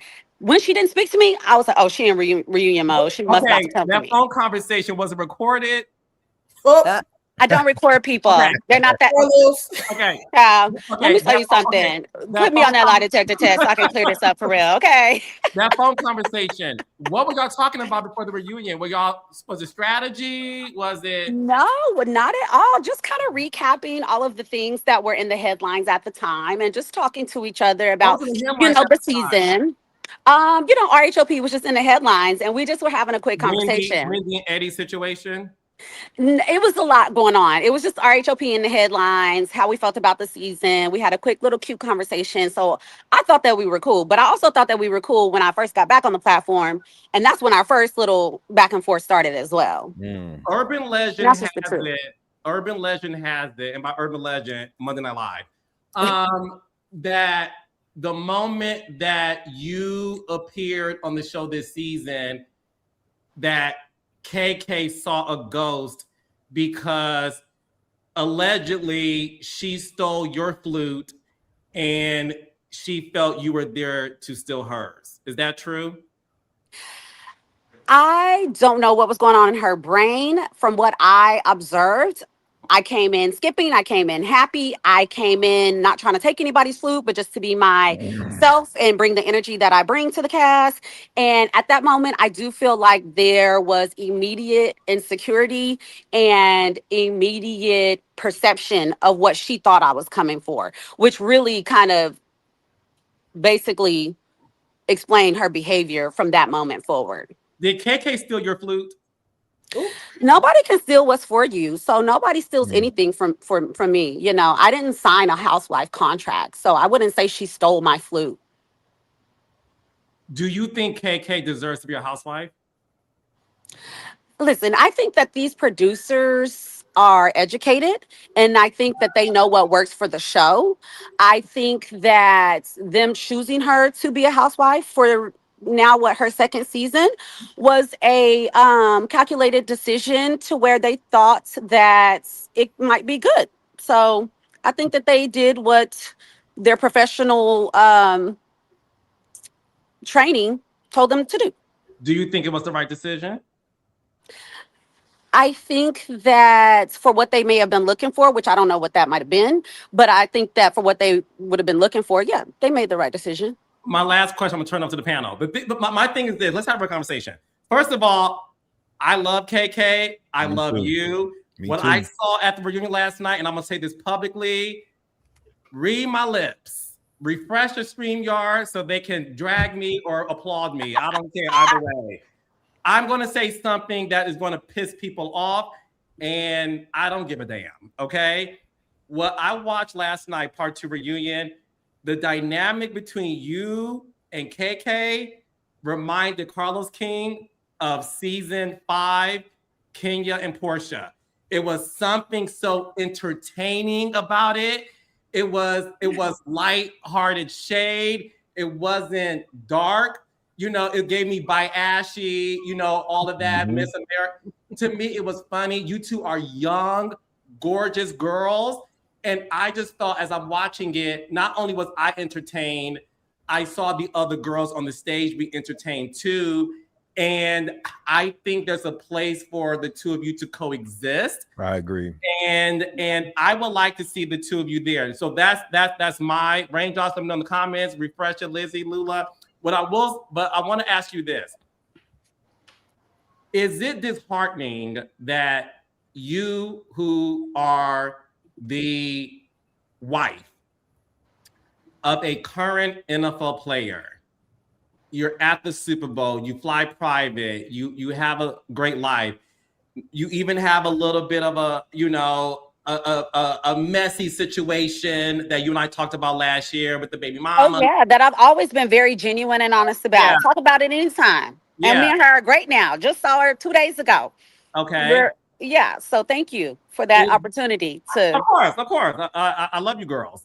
But my question is this, and you know, be real. Not that you aren't, but be real. Is it disheartening that you come with all of this pedigree and you have the husband? He is in the Super Bowl. You have a luxurious life. Is it disheartening that you haven't held the flute because you feel like you fit the bill? Well, to be honest with you, I feel like not holding a flute just means that that's not what they're looking for. And that's okay. You know, sometimes people assume that because the show is titled The Real Housewives, that they're looking for real housewives. And that's not always the case. You know, sometimes they're looking for single women who are navigating other relationships that they might find, you know, more entertaining. And to me, I genuinely am a woman of faith. I'm here now at a faith-based conference because I believe in grounding myself, and that's how I move. And I genuinely, in my heart of hearts, believe that what God really has for me is never going to miss me. I'm never going to be disheartened by a situation that I didn't get or a title that I didn't get, because I don't find validity in the show. I find validity in my everyday life and how I live my life on a regular basis and how I try to be a good person and things like that. So, you know, I don't feel disheartened by it. I just feel like, oh, I applied after they, you know, reached out to me about the job description, and what I assumed that they would be looking for was just not necessarily what they were looking for. I'm a pageant girl. So sometimes I've been in several pageants where everybody knows I killed it. Best body, best talent, best this, best that.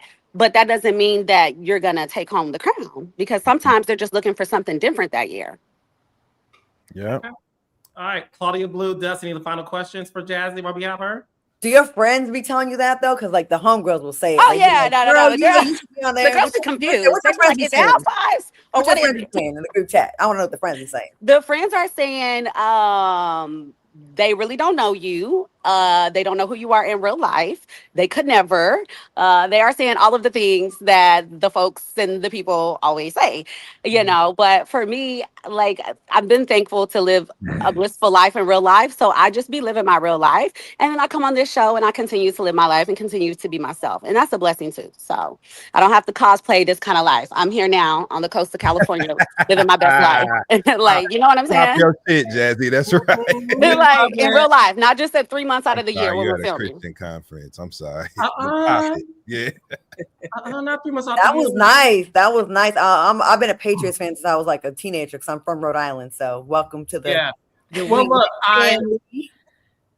I'm happy that you decided to come on. Thank you so much. I do want to Yes. read Kiana's statement because as a journalist, I want to make sure to tell both sides. So this is what Kiana had to say. The allegations from tonight's episode cross a line and warrants a response.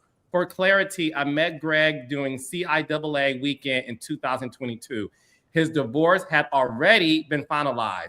That timeline is factual and verifiable. There was no overlap. We take the protection of our family seriously. False claims that impact our family, especially where children are concerned, are unacceptable and have consequences. Reality television invites commentary. It does not justify misinformation or fabricated narratives. Repeating a claim does not make it true. Facts do not change to fit storylines. I will not engage in performative conflict. I will address misinformation directly. I am not a bench you can ride. The record is clear, Kiana. Slash chat GPT. But okay.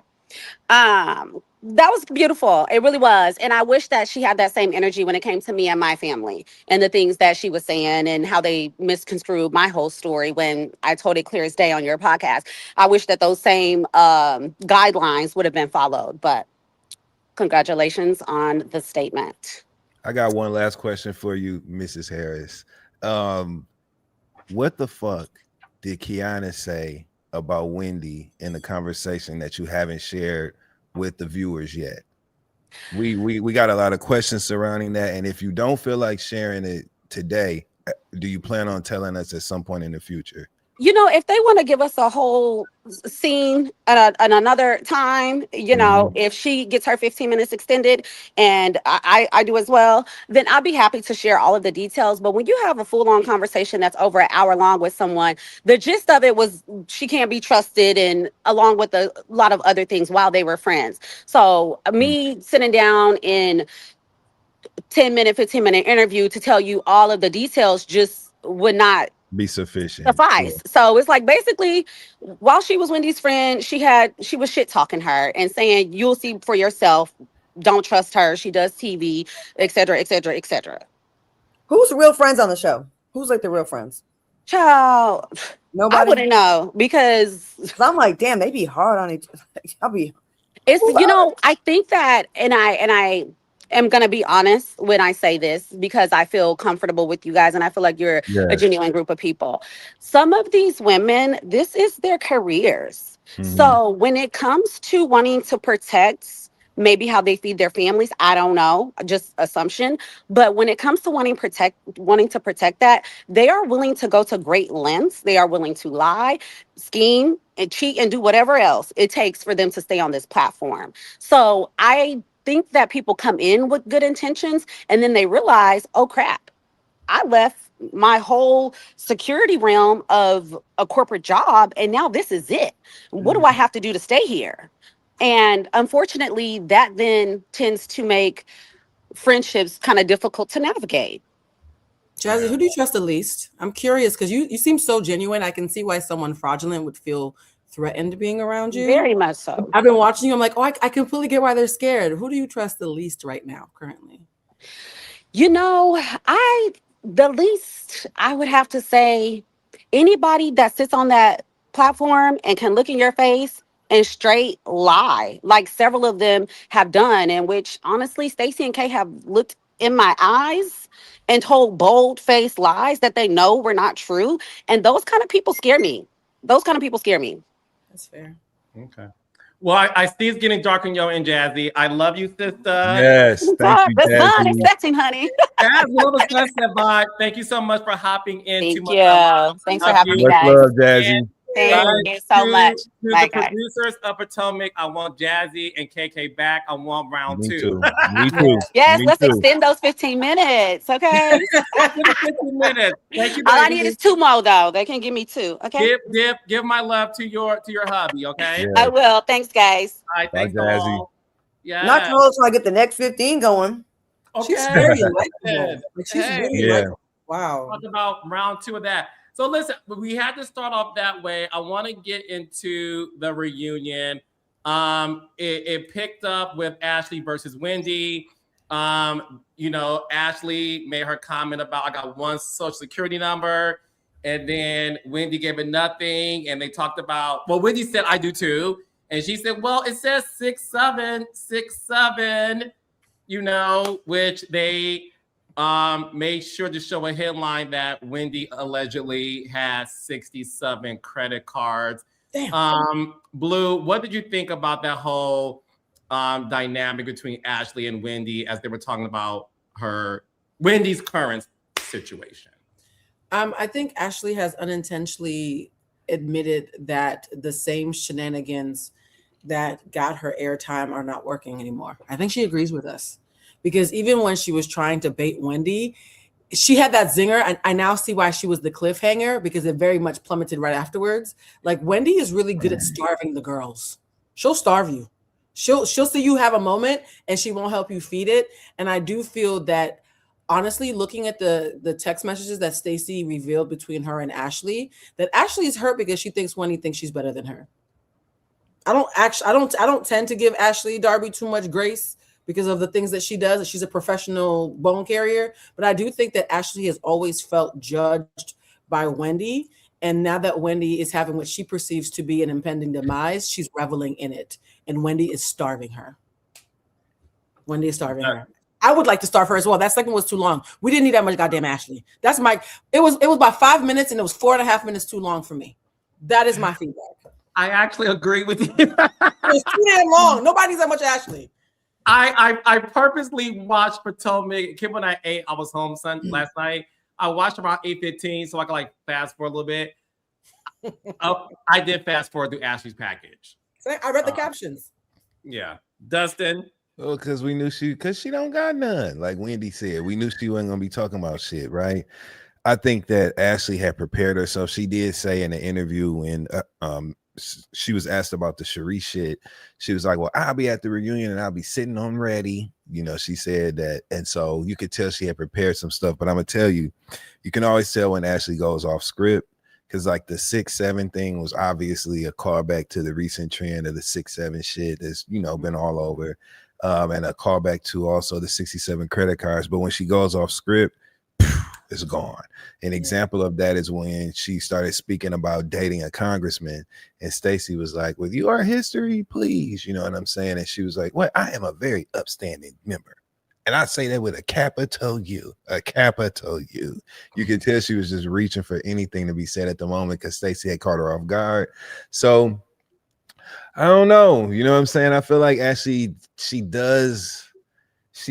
been there since day one. She's a willing pot stirrer, and that's a necessary component to the cast. So while she may not be my favorite person on the show, and I don't trust her at all as a viewer, I still think Ashley needs to be there.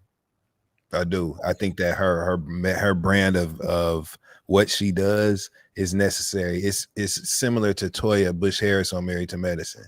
You know that they're gonna hit the gas. You know what I'm saying? Yeah. Hold on. Dustin. I said it. I love when you and I disagree because it really happens.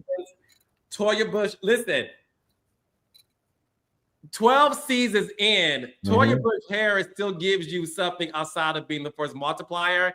I think Ashley started off strong, and I think Ashley. The problem with Ashley is this, and Raindrops, tell me y'all disagree, you two, Claudia and Blue. I think Ashley without Michael is not an interesting person. Agreed. But Toya without Eugene is interesting, right? Because Toya Toya is somebody that, and me and Dustin recapped this on my Patreon. Check it out. We had a good time doing it. Toya, even when Heavenly was antagonizing Toya surprised me and Dustin by not giving anything. I feel like Ashley, like Candace said, will go, and drop the bone and go back home. So I think the thing with some of the girls of Potomac, even Giselle saying, "Oh, Congress, a politician," I thought he was talking about me. Yeah. I think the problem with this, and it's a problem with reality stars, you got to be more than just a shade assassin. Nene Leakes is the greatest housewife ever because Nene Leakes was a shade assassin. She was funny. She was vulnerable. You saw her go through some of her son. You saw her divorce with Greg Leakes, rest in peace. You saw her cry when her Sheree got into it.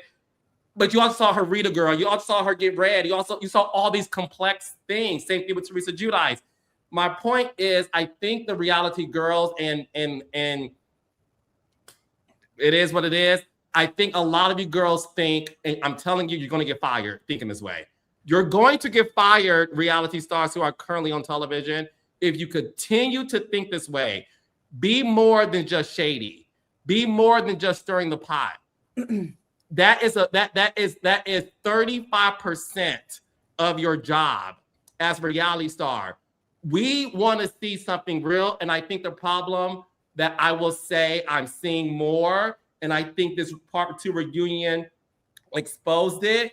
Some of you girls think because I'm Messi Aubrey, I should still have my flute, and that's why for me, when you look at Wendy and Stacey, and you look at you really do get a chance to see, I think there's a lot more similarities between Ashley and Toya than we're making note of, right? Mm-hmm. They both don't do shit but the show. Let's start there. God. You know what I'm saying? Both of them don't do nothing but the show. They both have written children's books, right? You see, Ashley had a children's book on the reunion. Toya wrote a children's book, right? Both of them been on their cast since day one, right? Both of them willing to do and say anything in arguments or in the heat of the moment to keep the engine going, right? Both of them talk to you see how Toya be cussing Eugene ass out left and right to the point where he'll go, okay, in a reaction because he's that irritated, right? Why Eugene catch a stray? We see Ashley cussed that boy out that she was dating and embarrassed him at where was they at? Dave and Buster's. Chuck E. Cheese or something, scene, and she cussed him out. They both are just willing to do that. They both had on short reunion dresses. It's just a lot of similarities there. Both got 2 boys. You know what I'm saying? It's a lot of similarities there that I think you don't realize, bro. Just something to think about. That's all. Hey, you are. Just something to think about. That's all I'm saying. Something to think about. What Eugene say again? What Eugene say again? Okay. That's what he said. I'm sorry. I'm crying. Claudia Jordan, what are your thoughts? I think that I hear a lot from y'all and other people like Ashley ain't giving much, this, that, and the other, not exciting without the husband. Was Ashley the youngest housewife ever? Mm-hmm. I don't know about ever. I don't know, but she was definitely. She's one of the youngest, correct? Yeah. She was definitely the youngest that started Potomac for sure. How long was she with that husband, Michael Darby? I can tell you right now. Well, listen, to answer the question, Ashley's 37. She was married to Michael Darby. Give me 1 second, Claudia, because I like to make sure. They divorced in February 25. They were married since 2014, so they were together for 11 years. Okay, I just want to give a little perspective on this. Again, I'm an outside. I haven't watched it like y'all all these years. I don't have nothing against none of these girls. I really don't. I just feel like it's a lot of on her to bring this. A large part of her life was being a married woman to this man. And there is some adjusting that does have to, like, you're not going to just all of a sudden just like get divorced a couple years later. Oh, you just have all this stuff. I'm just offering a little bit of a different take on it as far as like, getting it together. I was married for 4 months. I was messed up for like 3 years over because I couldn't believe I did that. Right. And I think that yes, she's not main character energy like some of the other girls. And yeah, of course, right? They're not all going to be that. I think on a successful show, it would be exhausting to have 5 Nene Leaks or 5 Giselles or 5, Wendy's. That's why the shows are good. Like you have your favorites, you have the people that are just kind of fillers a little bit, but they're necessary. They also move things along or they stir the pot when need be. They go in, there's role players like on a basketball team. You have a point guard, and they're not all point guards. You have people on her that are not the strongest player.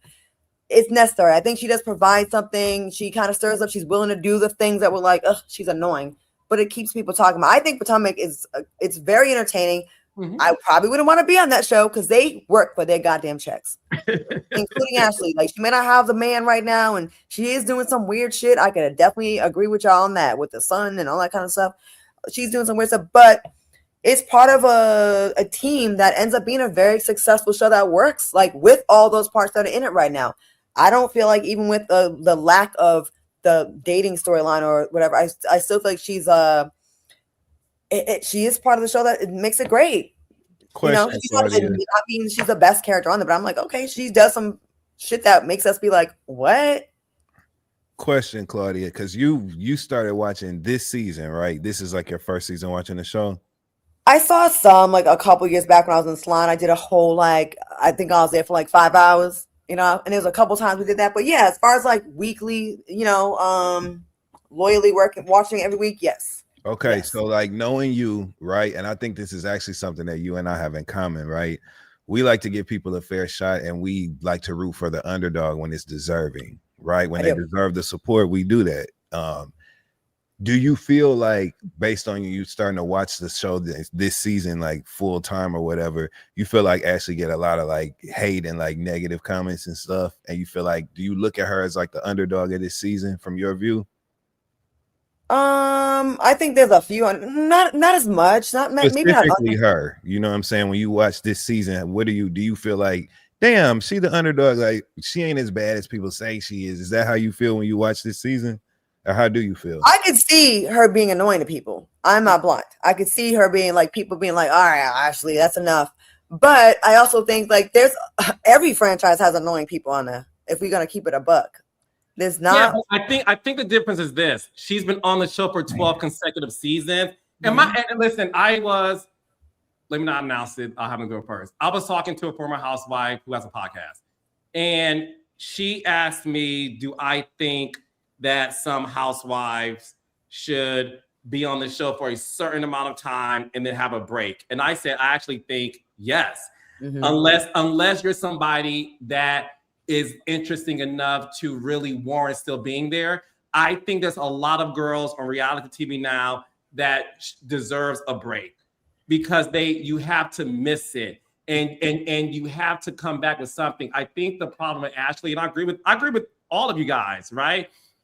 She's a necessary evil. I'm not calling her evil. She is necessary for sure. But I can find 25,000 Ashleys in my DMs and they DM me, Carl, I don't know how to read. I'm like, So it's not easy to find an OG to be replaced with another woman that's 37 that can read. Mm-hmm. I think Ashley, who brought so much greatness to the show, should understand what it feels like to be removed from it. And listen, no shade to her, she ain't the only one. And I'll just leave it at that. Mm. The reason why I think a lot of us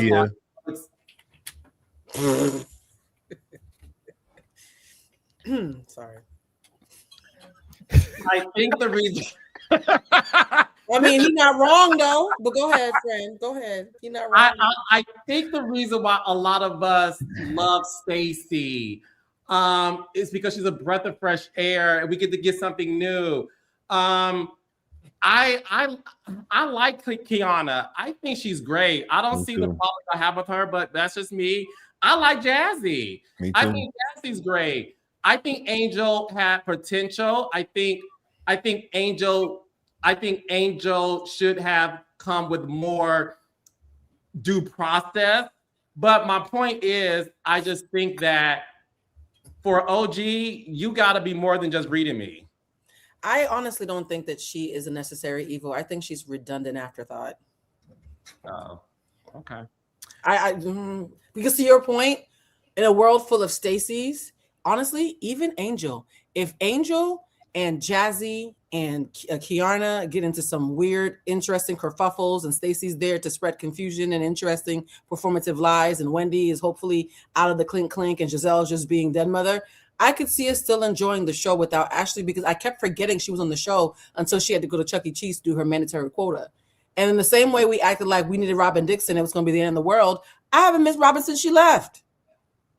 So I think if Ashley was to leave, because she's left several episodes, in my opinion, I don't think it'd be as big of an impact as we're stating. I think we're being kind, but I do think she needs a break. I think she's tired, but her ego won't let her say it, and that somebody has to let her out to pasture and make her come back like Monique did. I think 2 years off, I might actually miss Ashley. Let me miss you. I agree. I want to miss you. I want to miss you. Speaking of somebody that came back, Monique came back with her binder, and she revealed some information about Stacey that clip hung the reunion.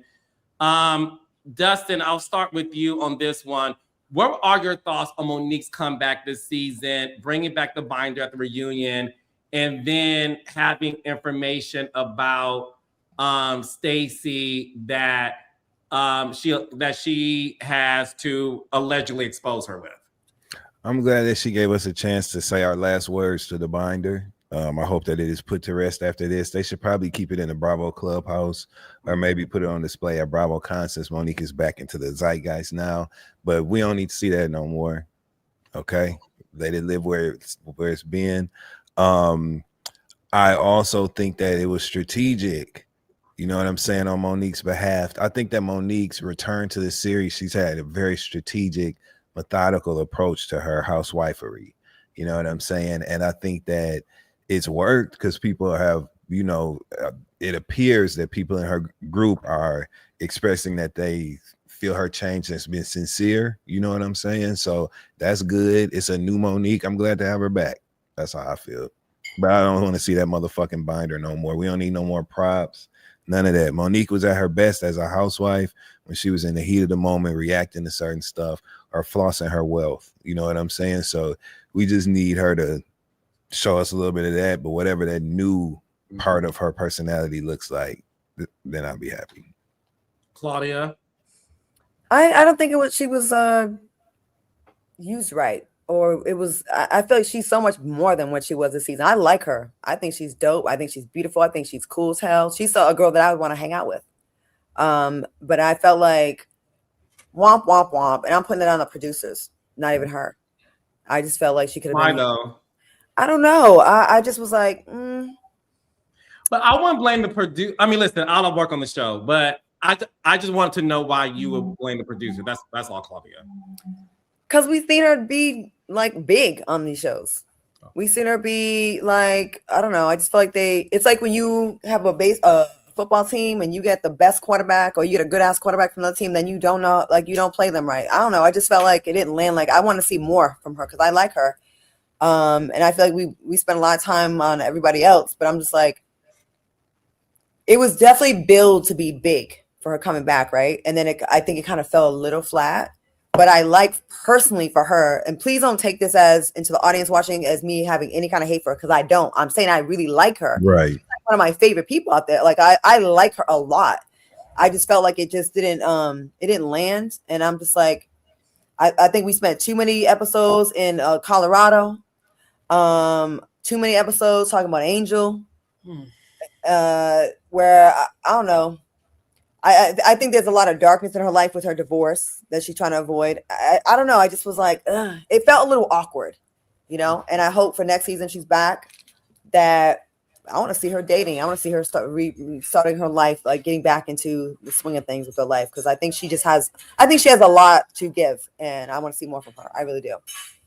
Blue? I think they overkilled with the binder. Like they were like, that was dope when she did the first time. I ironically think that Monique probably bought the binder because she agrees with you. She's like, let me remind them of what made me legendary. So I think it might have been her attempt at being nostalgic. I actually agree with Claudia and Dustin about how I want to see her back. I do not think she was utilized. I do think that the return on investment of the hoopla around her was low. Like, I don't think we got what we were expecting. I also am tired of the other girls trying to weaponize her ex-husband against Stacey, but Monique's the one who's paying for it. You tried to use this man to make Stacey look bad. Instead, Monique's now going to court because he keeps coming up. And so they just need to find a new storyline for her that doesn't include, did Stacey sleep with your ex-husband? Did Stacey do what with your ex-husband? Nobody cares about that man except for Cookie, right? Like, we need to let it go. I would love him. I'm being serious. I'm so tired of hearing about this man. If there was a drinking game and we had the name Cookie, everybody would be drunk. Shut up. I feel like they didn't handle that stuff with the Chris Samuel thing. Like, if you're gonna bring it up and make it big. Get into it. Bring it up. It was like kind of like, oh, drop a bomb. Oh, she went out with Chris. And I was like, okay. They kept trying to make fetch happen. Womp, womp, womp. That's what it felt like. Womp, womp, womp. I would love to see Sharice's fault. Chris Samuel's mad at Monique right now because of Sharice ass. When they was in that scene, and she called him, she had that damn phone out. She's like, okay, I'm calling him now. She called, hey, Chris, it's Sharice. He basically said, what? You know what I'm saying? And then she said she ran down that messy ass, non-relevant ass scenario. And then he gonna say, what the hell I ain't got nothing to do with that shit y'all got going on. She's like, okay, bye, hung up. And Monique been catching hell, like Natalie Cole said, ever since. So, you know what I'm saying? To me, Monique and Sharice already had beef because of that season 5 shit. If Monique come back to the show, let her fight Sharice this time. I'd watch that. Okay, listen.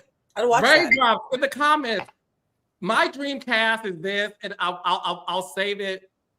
You know what? I'll save it for part 3. But I'll just say Sharice is a part of that. I want some real shit. Monique and Sharice and all of that. Like, I want to see that. I don't care to see the mundane. I don't care. But what I will say is, I thought Angel's reunion performance was fine. Blue, based on what, in my opinion, y'all are. I ain't say nothing. I thought Angel did a good job based on what was presented to her. We haven't seen part 3 yet, but Dustin, I really thought she did a good job making sure she inserted herself and into what? That dress that was sticking up in her chest. It was like, God, what did she insert herself into, Carlos? She got shushed 4 times, got called, what they call her, Edward James Almost or something, and James then James Earl Jones. There we go. Like, what exactly are you applauding? Are we getting like participation awards? Come that on, came y'all. from Wendy. Wendy said, yeah, I might have a different name on them packages, but you're gonna know exactly who the sender was with this James Earl Jones. You know what I'm saying? That came right, like me. That's what Wendy said. What are we applauding, Carlos? I need you to finish the. I'm confusion. What exactly? Hear me out. What I meant is, and Claudia, I think I need you to help me with this. Oh, you need somebody. Somebody. No, because Claudia knows what is Claudia. Tell me if I'm lying. Reunions are intense, and sometimes it's hard for you to get a word in edgewise because especially as the new girl. You said what? Especially as the new girl. As the new girl. So maybe I should add a context. My apologies, Blue and Dustin. I thought as a new girl who wasn't to me vocal the whole season, I thought she did a good job of making sure she was heard. Okay. Saying what? That's the thing. She said, I wish I was funner. She made a new word, guys, funner. She said, I wish I was funner this season. That's all she got from everything she watched was that she should have been funner. Did y'all clock when Monique was talking about, when they were talking about Monique kind of interfering or stepping in and comparing her relationship with Chris, with Angel's and her and Bobby's? And, you know, the whole deal was being made about, you know, comparing, you're inserting your life. You don't know me like that. But then it was revealed that Angel did say to Monique, like, she took it to the side, was like, yeah, I want to talk to you about it. Like, that's, again, being fake. Like, you actually did find some common ground with her, but on camera, you're just so appalled that she had the nerve to think that there was some commonality between y'all. But it seemed like when no cameras weren't rolling, she did feel like, you know what, you could be someone I could talk to. And I just felt like it was unnecessary, kind of like coming from Monique on that part.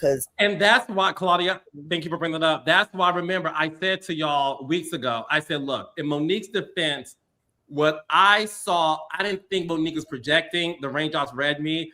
I thought Monique, being a former WAG, saw similarities. And I do believe if you ask a current or former WAG, you will see similarities in the way things work. I saw similarities myself, just being a producer and working with WAGs or former WAGs. So and it doesn't mean that Bobby's a bad person. I don't think he's a bad person at all. I just think at the end of the day, they have a dynamic that works for them, like all relationships should. But I'm glad you brought that up, Claudia. I like that angle, Claudia, of Monique, Chris Samuels, Bobby, and what's that girl? Angel. There we go. The moment that I liked about Angel, I'll give her credit. When her and Monique were having the back and forth, and Monique was like, Bobby, I know Bobby got beef with me because I said hello to him. He looked right at me and kept on walking. She was like, he wasn't being rude. She was like, no, he was being rude. I saw a glimmer of Angel having a purpose on the show, right? I saw a glimmer of, oh, okay, if her and Monique maybe could work through the whole, whatever that thing is of them being WAGs, like Big Mama WAG and Baby WAG, it could be interesting. I actually think Monique is more suited to be for Angel what Giselle was supposed to be in her mind. She wanted Giselle to be her big sister. I think Monique is a better big sister for her. I just think that she's going to mess it up. I don't think it's going to last, but I think it'll be a good attempt. Dustin, as we close out. No, thank you. No, thank you. Your final words, no, thank you. Okay. Okay. But I do get what you're saying, Carlos, about like, you know, you don't have a lot of skin in the game with all the other girls' stories, right? So you don't have a whole bunch of, you don't have like deep relationships with these people. You don't have a season before this and a season before that. You don't have multiple seasons to like have like, you know, like I said, skin in the game with these other women. So you kind of jump in when you can. But whenever she did jump in, she did get shushed. She got shut down. Even her own homegirl was like, I'm talking. I'm speaking. Yeah. She gave it to Kamala Harris. I'm speaking. I got this. I don't need you to defend me. I'll defend myself. And I was like, oh, she was getting sun. Happening. It keeps, Dustin, you defended Kay, but it keeps happening, friend. It's not a fluke. I ain't on the couch, so I don't give a fuck. You know what I'm saying? All I know is, you know what I'm saying, wouldn't nobody be cussing me the fuck out. I can tell you that. And furthermore, I wouldn't be allowing nobody to do that. And so to me, that's, you know, boo-hoo, boo-hoo, crybaby. What did Jocelyn say? Crybaby, suck your mama titty, right? Like, it's hard out here for everybody. You know what I'm saying? Everybody was the first time doing something. You know what I'm saying? Everybody on that couch had a first season. I think that some things are just not good fits for certain people. I don't want to see nobody lose their job, so I'm not advocating. I'm not one of those viewers that be like, they need to go. You know what I'm saying? That ain't me. I'm just saying I was thoroughly underwhelmed by Angel's reunion performance. You know, okay. I'll just say that. That's it. Okay. Especially that part with Giselle. You don't have to use me as an example like you do. She sang that part like that. And I was like, okay. You gotta look at her. You gotta look at her, Angel. She at least gotta look. You know what I'm saying? I wanted to go in there and grab, speaking to TMJ, I wanted to grab her JAW and be like, no, you look at her when you say stand up. Look at her. Like, you know. Yeah. So the last topic of the night that I want to get to, some unfortunate news, Claudia, Blue, and Dustin, and the raindrops as we refresh our StreamYard because again, we're having technical difficulties in the comments. But thank you guys to the 7,000 people who are here. Unfortunate news, Yandy and Mendecee have called it quits. They finally sat down and had a tearful, emotional conversation where Mendecee made some apologies. And as we all know, they were dealing with, you know, so many things of accusations of infidelity on both sides and all the things. So it looks like Yandy and Mendecee are officially broken up. Blue, are you surprised by this or is it long time coming? It's a long time coming and I know they're both tired because I'm tired.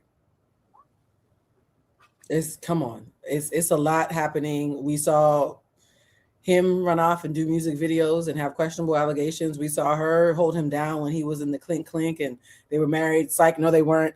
It's just been a whole lot of ride or die. This is why I'm not a ride or die. Me neither. I'm ride and hide, okay? If shit gets weird, I'm ducking. And so I think, ladies, this is a great example of if you build a man, Once he's built, he will find new pastures. Worry about yourself. I think I would say this. He seems like the kind of man, and this is just speculation, who now that he has a new start, he wants to be seen as a king from whoever he's with. And when he looks at Yandy, he sees his debts. And I think it died probably a long time ago. And I hope they can be friends for the sake of the family and the ecosystem that they've built. But I think they've had a bit of lesbian bed debt for quite a while. It's just a matter of them calling it. But I think it's been over for a while. I don't think this is new news. Dustin. You calling me after she said LBD? Okay. My cousin, a lesbian, she been told me about LBD, so I was like, I can't believe it. But anyway, I don't need no little big dress. Lesbian bed death is when your partner becomes your roommate. It's like your homies now. Basically, the sex stops in a relationship. You know, like marriage. Oh shit, Claudia. Okay. So shout out to Yandy and Mendecee's. You know what I'm saying? They done gave a lot to us over a lot of years in the love and hip hop world.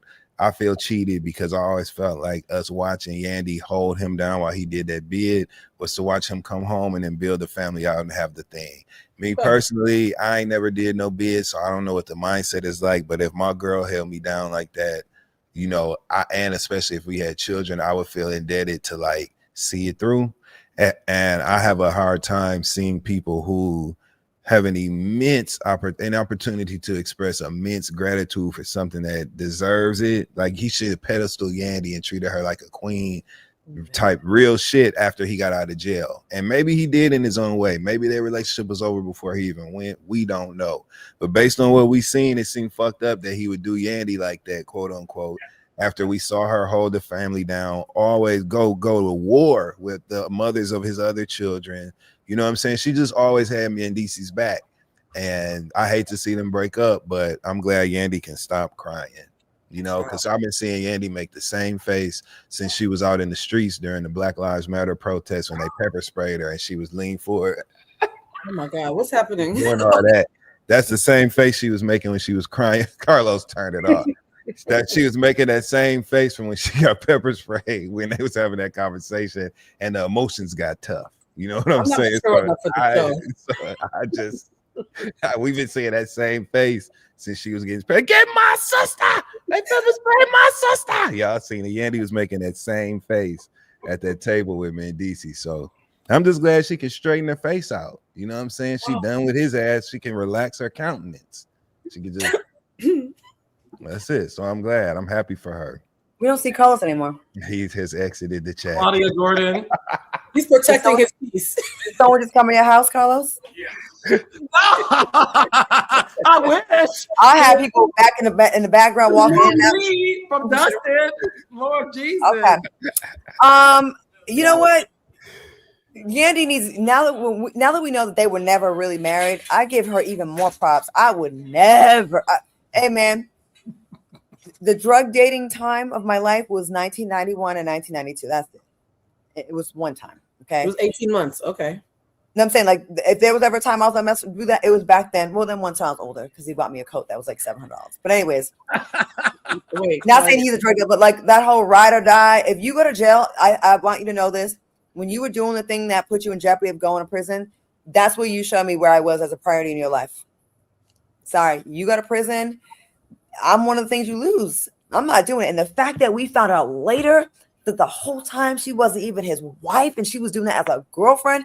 Ladies, we gotta stop giving these boyfriends girlfriend. But they did have kids, to be fair. Just one note. They did. They have 2 children. They got 2 children together, and then they also are heavily involved in the raising of his other son. So that angle, I just want to add that note that dynamic does exist. And that's why I was never interested in having a kid out of wedlock, because I respect to the women that can. I don't want to do it.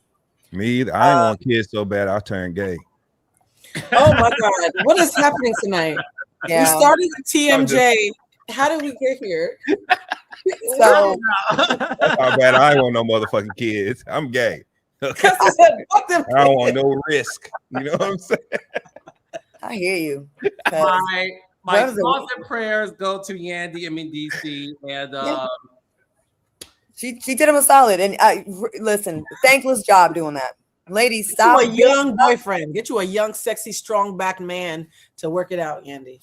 Get you She right. will. She should Yandy date a still couple look people. She good. should date a couple people. She's been loyal to this man for so many years. She should date a couple people. She should get out there, get around, get on Girl, get you on Raya. Go ahead and have these matchmaking companies, or have your friends suggest men to you. Get out there and date. You put in so much work, and he was your boyfriend. Yes, he's your baby daddy. He's your boyfriend. And I'll be damned. I'm building up shit. I'm not building up shit. I'm not even giving you advice. I'm not going to show you I'm not going to show you how to book a flight. I'm not going to show you how to use your points. I'm not doing nothing anymore. I did 45, 50, 60 years. I feel like I'm not doing it. I'm not doing it. No What more. you're not 112. Now, what you I mean? feel like my back is right now. I have a headache, y'all. People ask me if I'm in pain. Yes, I have a headache because I drank. No, you actually fine, boo boo. You actually doing good. All right, so Claudia, tell her to shut up in the background. Be like, shut up, shit. Huh? No, I'm just playing, Claudia. It's good. I'm just playing. That's the organizer, y'all. Whoa, Hey, hey.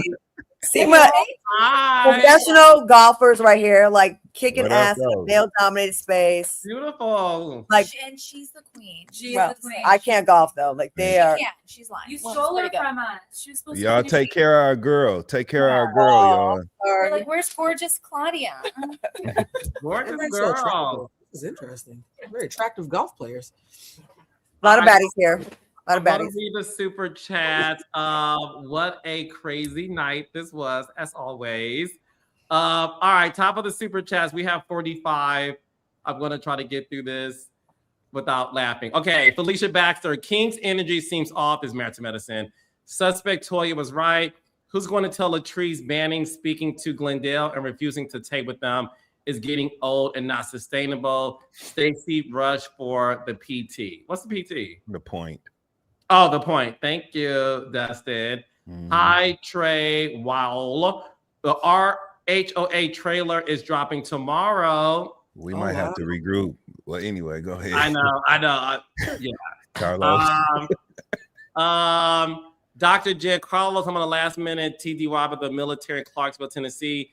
Please tell me you got 2 extra tickets for Nashville for me and my line sister. #, closed mouths don't get fed. No, It that's is not sold out, baby doll. Let me check, but it is sold out. But I'll check. Yeah, to me, is there a live stream pay option for your event with Nene? Not Ooh. live stream. Not this Right here. time. Brown Design. Dustin, I was asking what we are wearing so I can know how to step, but you read me, and now I know how to. I don't even know what I said, but much love to you for being a good sport. Yes. Yes. We got Michael Ellis, 1761. We need to make a trip to Dustin's crib to get some of that good food he made over the weekend. I threw down yesterday. I Yes. saw the video. I was hungry. Mm-hmm. Kareem, spill the tea, child. Airmont 082. What happened? They talking about our trench coat. Where in Oh. the world is San Diego? Mhm. Tyra Gay, It's a weird choice to wear that trench Yeah, coat. no. Like, why would you wear that? Kareem also said, I feel like they weren't doing anything that wasn't already happening off camera within that industry. Leah said, Janice still does commentary on Instagram looking worse. And TikTok. I'm glad I ain't know nothing about it. Kareem said, Tyra won't because her goal was accomplished, which was the get back at the industry. Once it became successful, she wanted good TV and money. We got Yolanda Dowling, no accountability, especially pertaining to Danielle. Yeah, justice for We them. got Saturian saying, do y'all think Tyra never got over her early modeling rejection at age 15 before her brain fully developed? I don't know. She did say you have a magazine, I have a TV show. So she's still holding on to her anger towards Anna Wintour and them. Interesting. Black hair magic. Claudia, I love you down, but at least everyone is apologetic. Tyra is attempting to gaslight all of us and is disrespectful. No one is blaming her for everything, but she makes herself look bad. People are blaming her for everything. She's getting blamed for everything, and the fellas act like they didn't do anything wrong. That they never like said some foul stuff to the girls. I'm just saying, There's enough to go around. Yes, Tyra could be the worst, but there was no innocent parties here. Yes, and yeah. Right. None Right, of them. Blue. Kareem also said she wouldn't admit to anything because what she did was intentional. She knew capitalizing off people's trauma and causing trauma would help her get around. Miss Berry said, long time. Friends on pod. Thank you, Miss Berry. Asante and Fran, yay. And new Blue Crew member. Super excited to see Carlos and Nene tomorrow night. Thank you for all you do. That's Much a real love. one right there, then. Yes, Miss Berry. Good to see you, boo. Yep. And thank you, baby. Thank you for fucking with the shows. That's amazing. Boxing for Life, 15.5. Hot ice cream ain't either, Tyra. That's Tyra's new company. People were throwing it up, Carlos. There's videos of people trying to drink it and they're spitting it out because they can't swallow it. It's bad. Go ahead. Lord, Tyra's having a bad week. Shauna Michelle, Tyra's capitalizing on being the villain past and present. See the grift. Samira said, watch Shandy's interview from 5 years ago with Oliver Twist. Shandy never claimed it was a sexual assault and was actually laughing about it. I'm staying the fuck out of that. A lot of people do that though. A lot of victims, they do that. So Exactly. Newsflash. A lot of times people don't talk about their sexual assault, like, and then they be like, yeah, you know. And a lot of dark humor comes from tragic times. A lot of people's humor, so we just can't look at it just like that.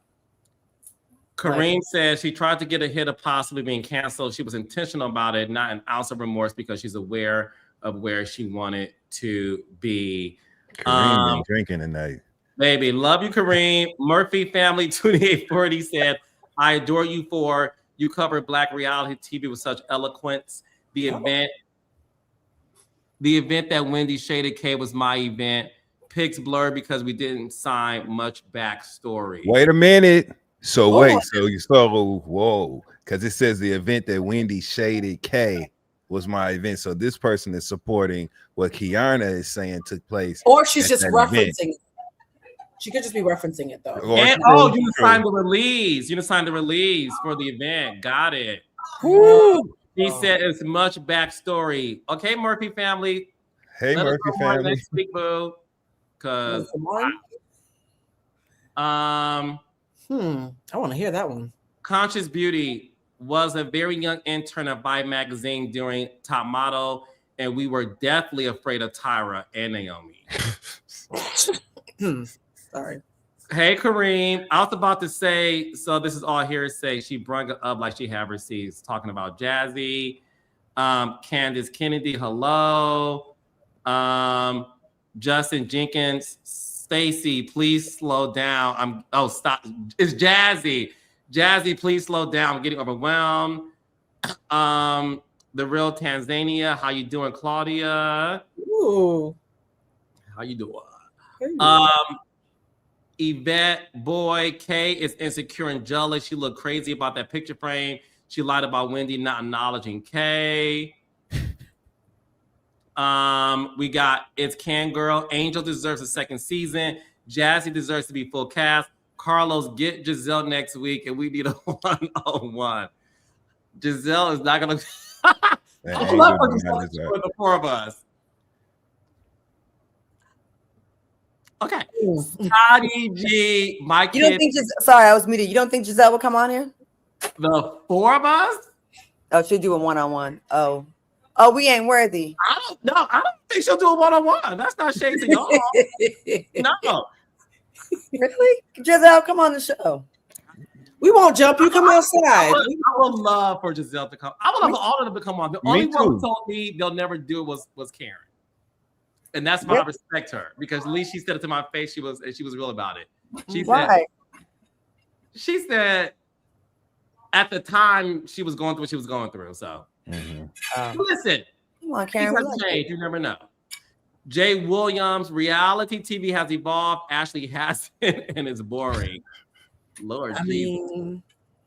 Carrie Cook said, Carrie Cook, 6950. We don't need Giselle and Ashley. They both provide shade, mess, and mean girl behavior with no storyline. The producer needs to have mercy on us and let one go. Giselle has to stay. It has to be Ashley. Justin Jenkins, Ashley slurs the pot, but not with confidence. Can see Justin drinking too. Justin on that brown. you can That's see her. Hennessy. That's Hennessy Yeah, typing I right there. also thinking, what if this girl beating my ass if I say the pot? Okay, Justin, the real Justin, please stand up. Okay. Anthony Harris, Clock It Doesn't, Toya and Ashley are reality twins. Yes. Woo! Toya could be Okay, mad. here he goes again. Justin said Ashley stirs the pot, but not with confidence. You can see her thinking in each scene, what if this girl beats my ass if I stir this pot? Okay. Yvette said Ashley's a liar. She can kick rocks. She's fake. Oh, my. Leah said Toya has genuine relationships with the ladies. Ashley's a coworker. Yes, they both stirred the pot, but Ashley and the Sun stuff was weird and it went too far. Mama Z said people like Ashley Forehead Darby are necessary evils. It's just more enjoyable to consume as a viewer when the person isn't a one-trick pony after 10 seasons. Tay Soray said Monique the Binder and her triangle dress can go. Not triangle. Wow. Bookster, last lady had me in tears. Carrie Cook said I'd be interested if they built a show on Potomac princess like Candace and Grace, or grand dames like Angel's mom and Karen. Justin is back. He said, y'all know damn well she came in calm. Oh, sorry. Just off a roof. Y'all. Okay, someone tried to FaceTime me. Sorry about that. That's okay. It's Can Girl. Y'all in the comments give Giselle hell. I love her. Her faces all reunion has been hilarious, and her silence making them newbies work. She's over them. Nikki Taylor, insecurity doesn't argue with weakness, it argues with mirrors. Ashley clashes with women who embody independence and the stability she seeks. Candace equals great mother. Wendy equals self-sufficient without a husband. Lee Chagrin, Dustin didn't lie. Chris did. What the hell you want, Sharice? That's how he answered that. Block topic. Y'all mentioned Tia's impeccable Jassi read. Oh, about her not being a friend to anyone. That was good. I liked it. Page 4128. No discussion about Giselle's dead white wife keeping the civil rights memorabilia. Hey, that's right, Paige. She's white? That's right. Yeah. Oh. Colonizer behavior. Yikes. Okay. Yeah, which I wanted to see her get emotional. I was like, this is the time where I think the audience really wanted to see you cry. Hopefully we can get that next season. But Andy wanted to see her cry. Yeah, it didn't happen. Yeah, he said he's been waiting for 10 years up for it.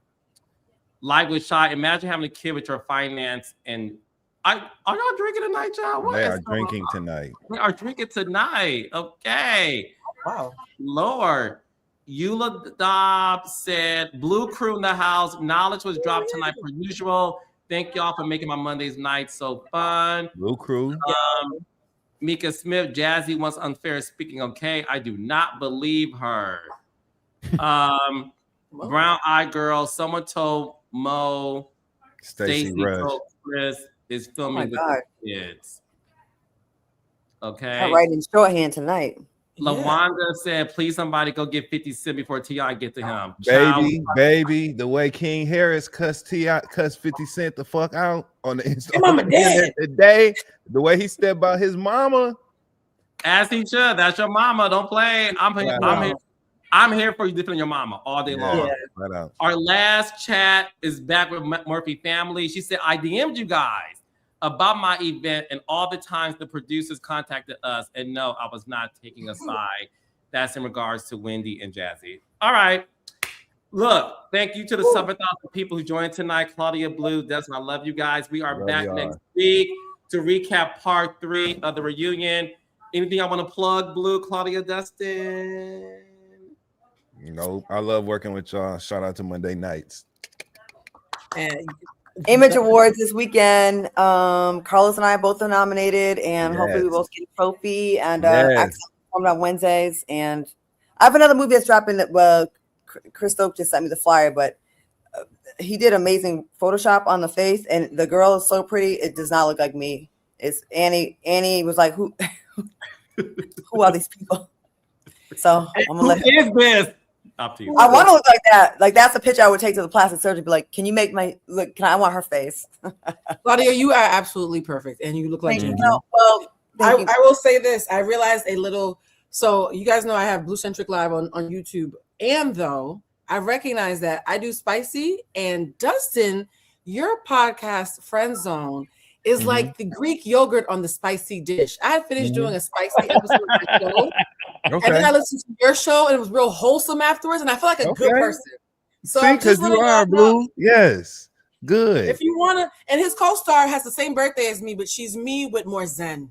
Okay. So I would highly recommend listening to the Friend Zone podcast. I've been catching up this week, and also finding me on YouTube on Blue Centric Live. Love y'all on the Blue Crew. Absolutely. All right, love you guys. We are back next week. I'm not dropping an interview tomorrow, but you will send me into car and talk about Top Model this week. Yes. And I'll see you guys in North Carolina tomorrow as well. Love y'all. Safe travels, love y'all. Bye, raindrops. Bye-bye.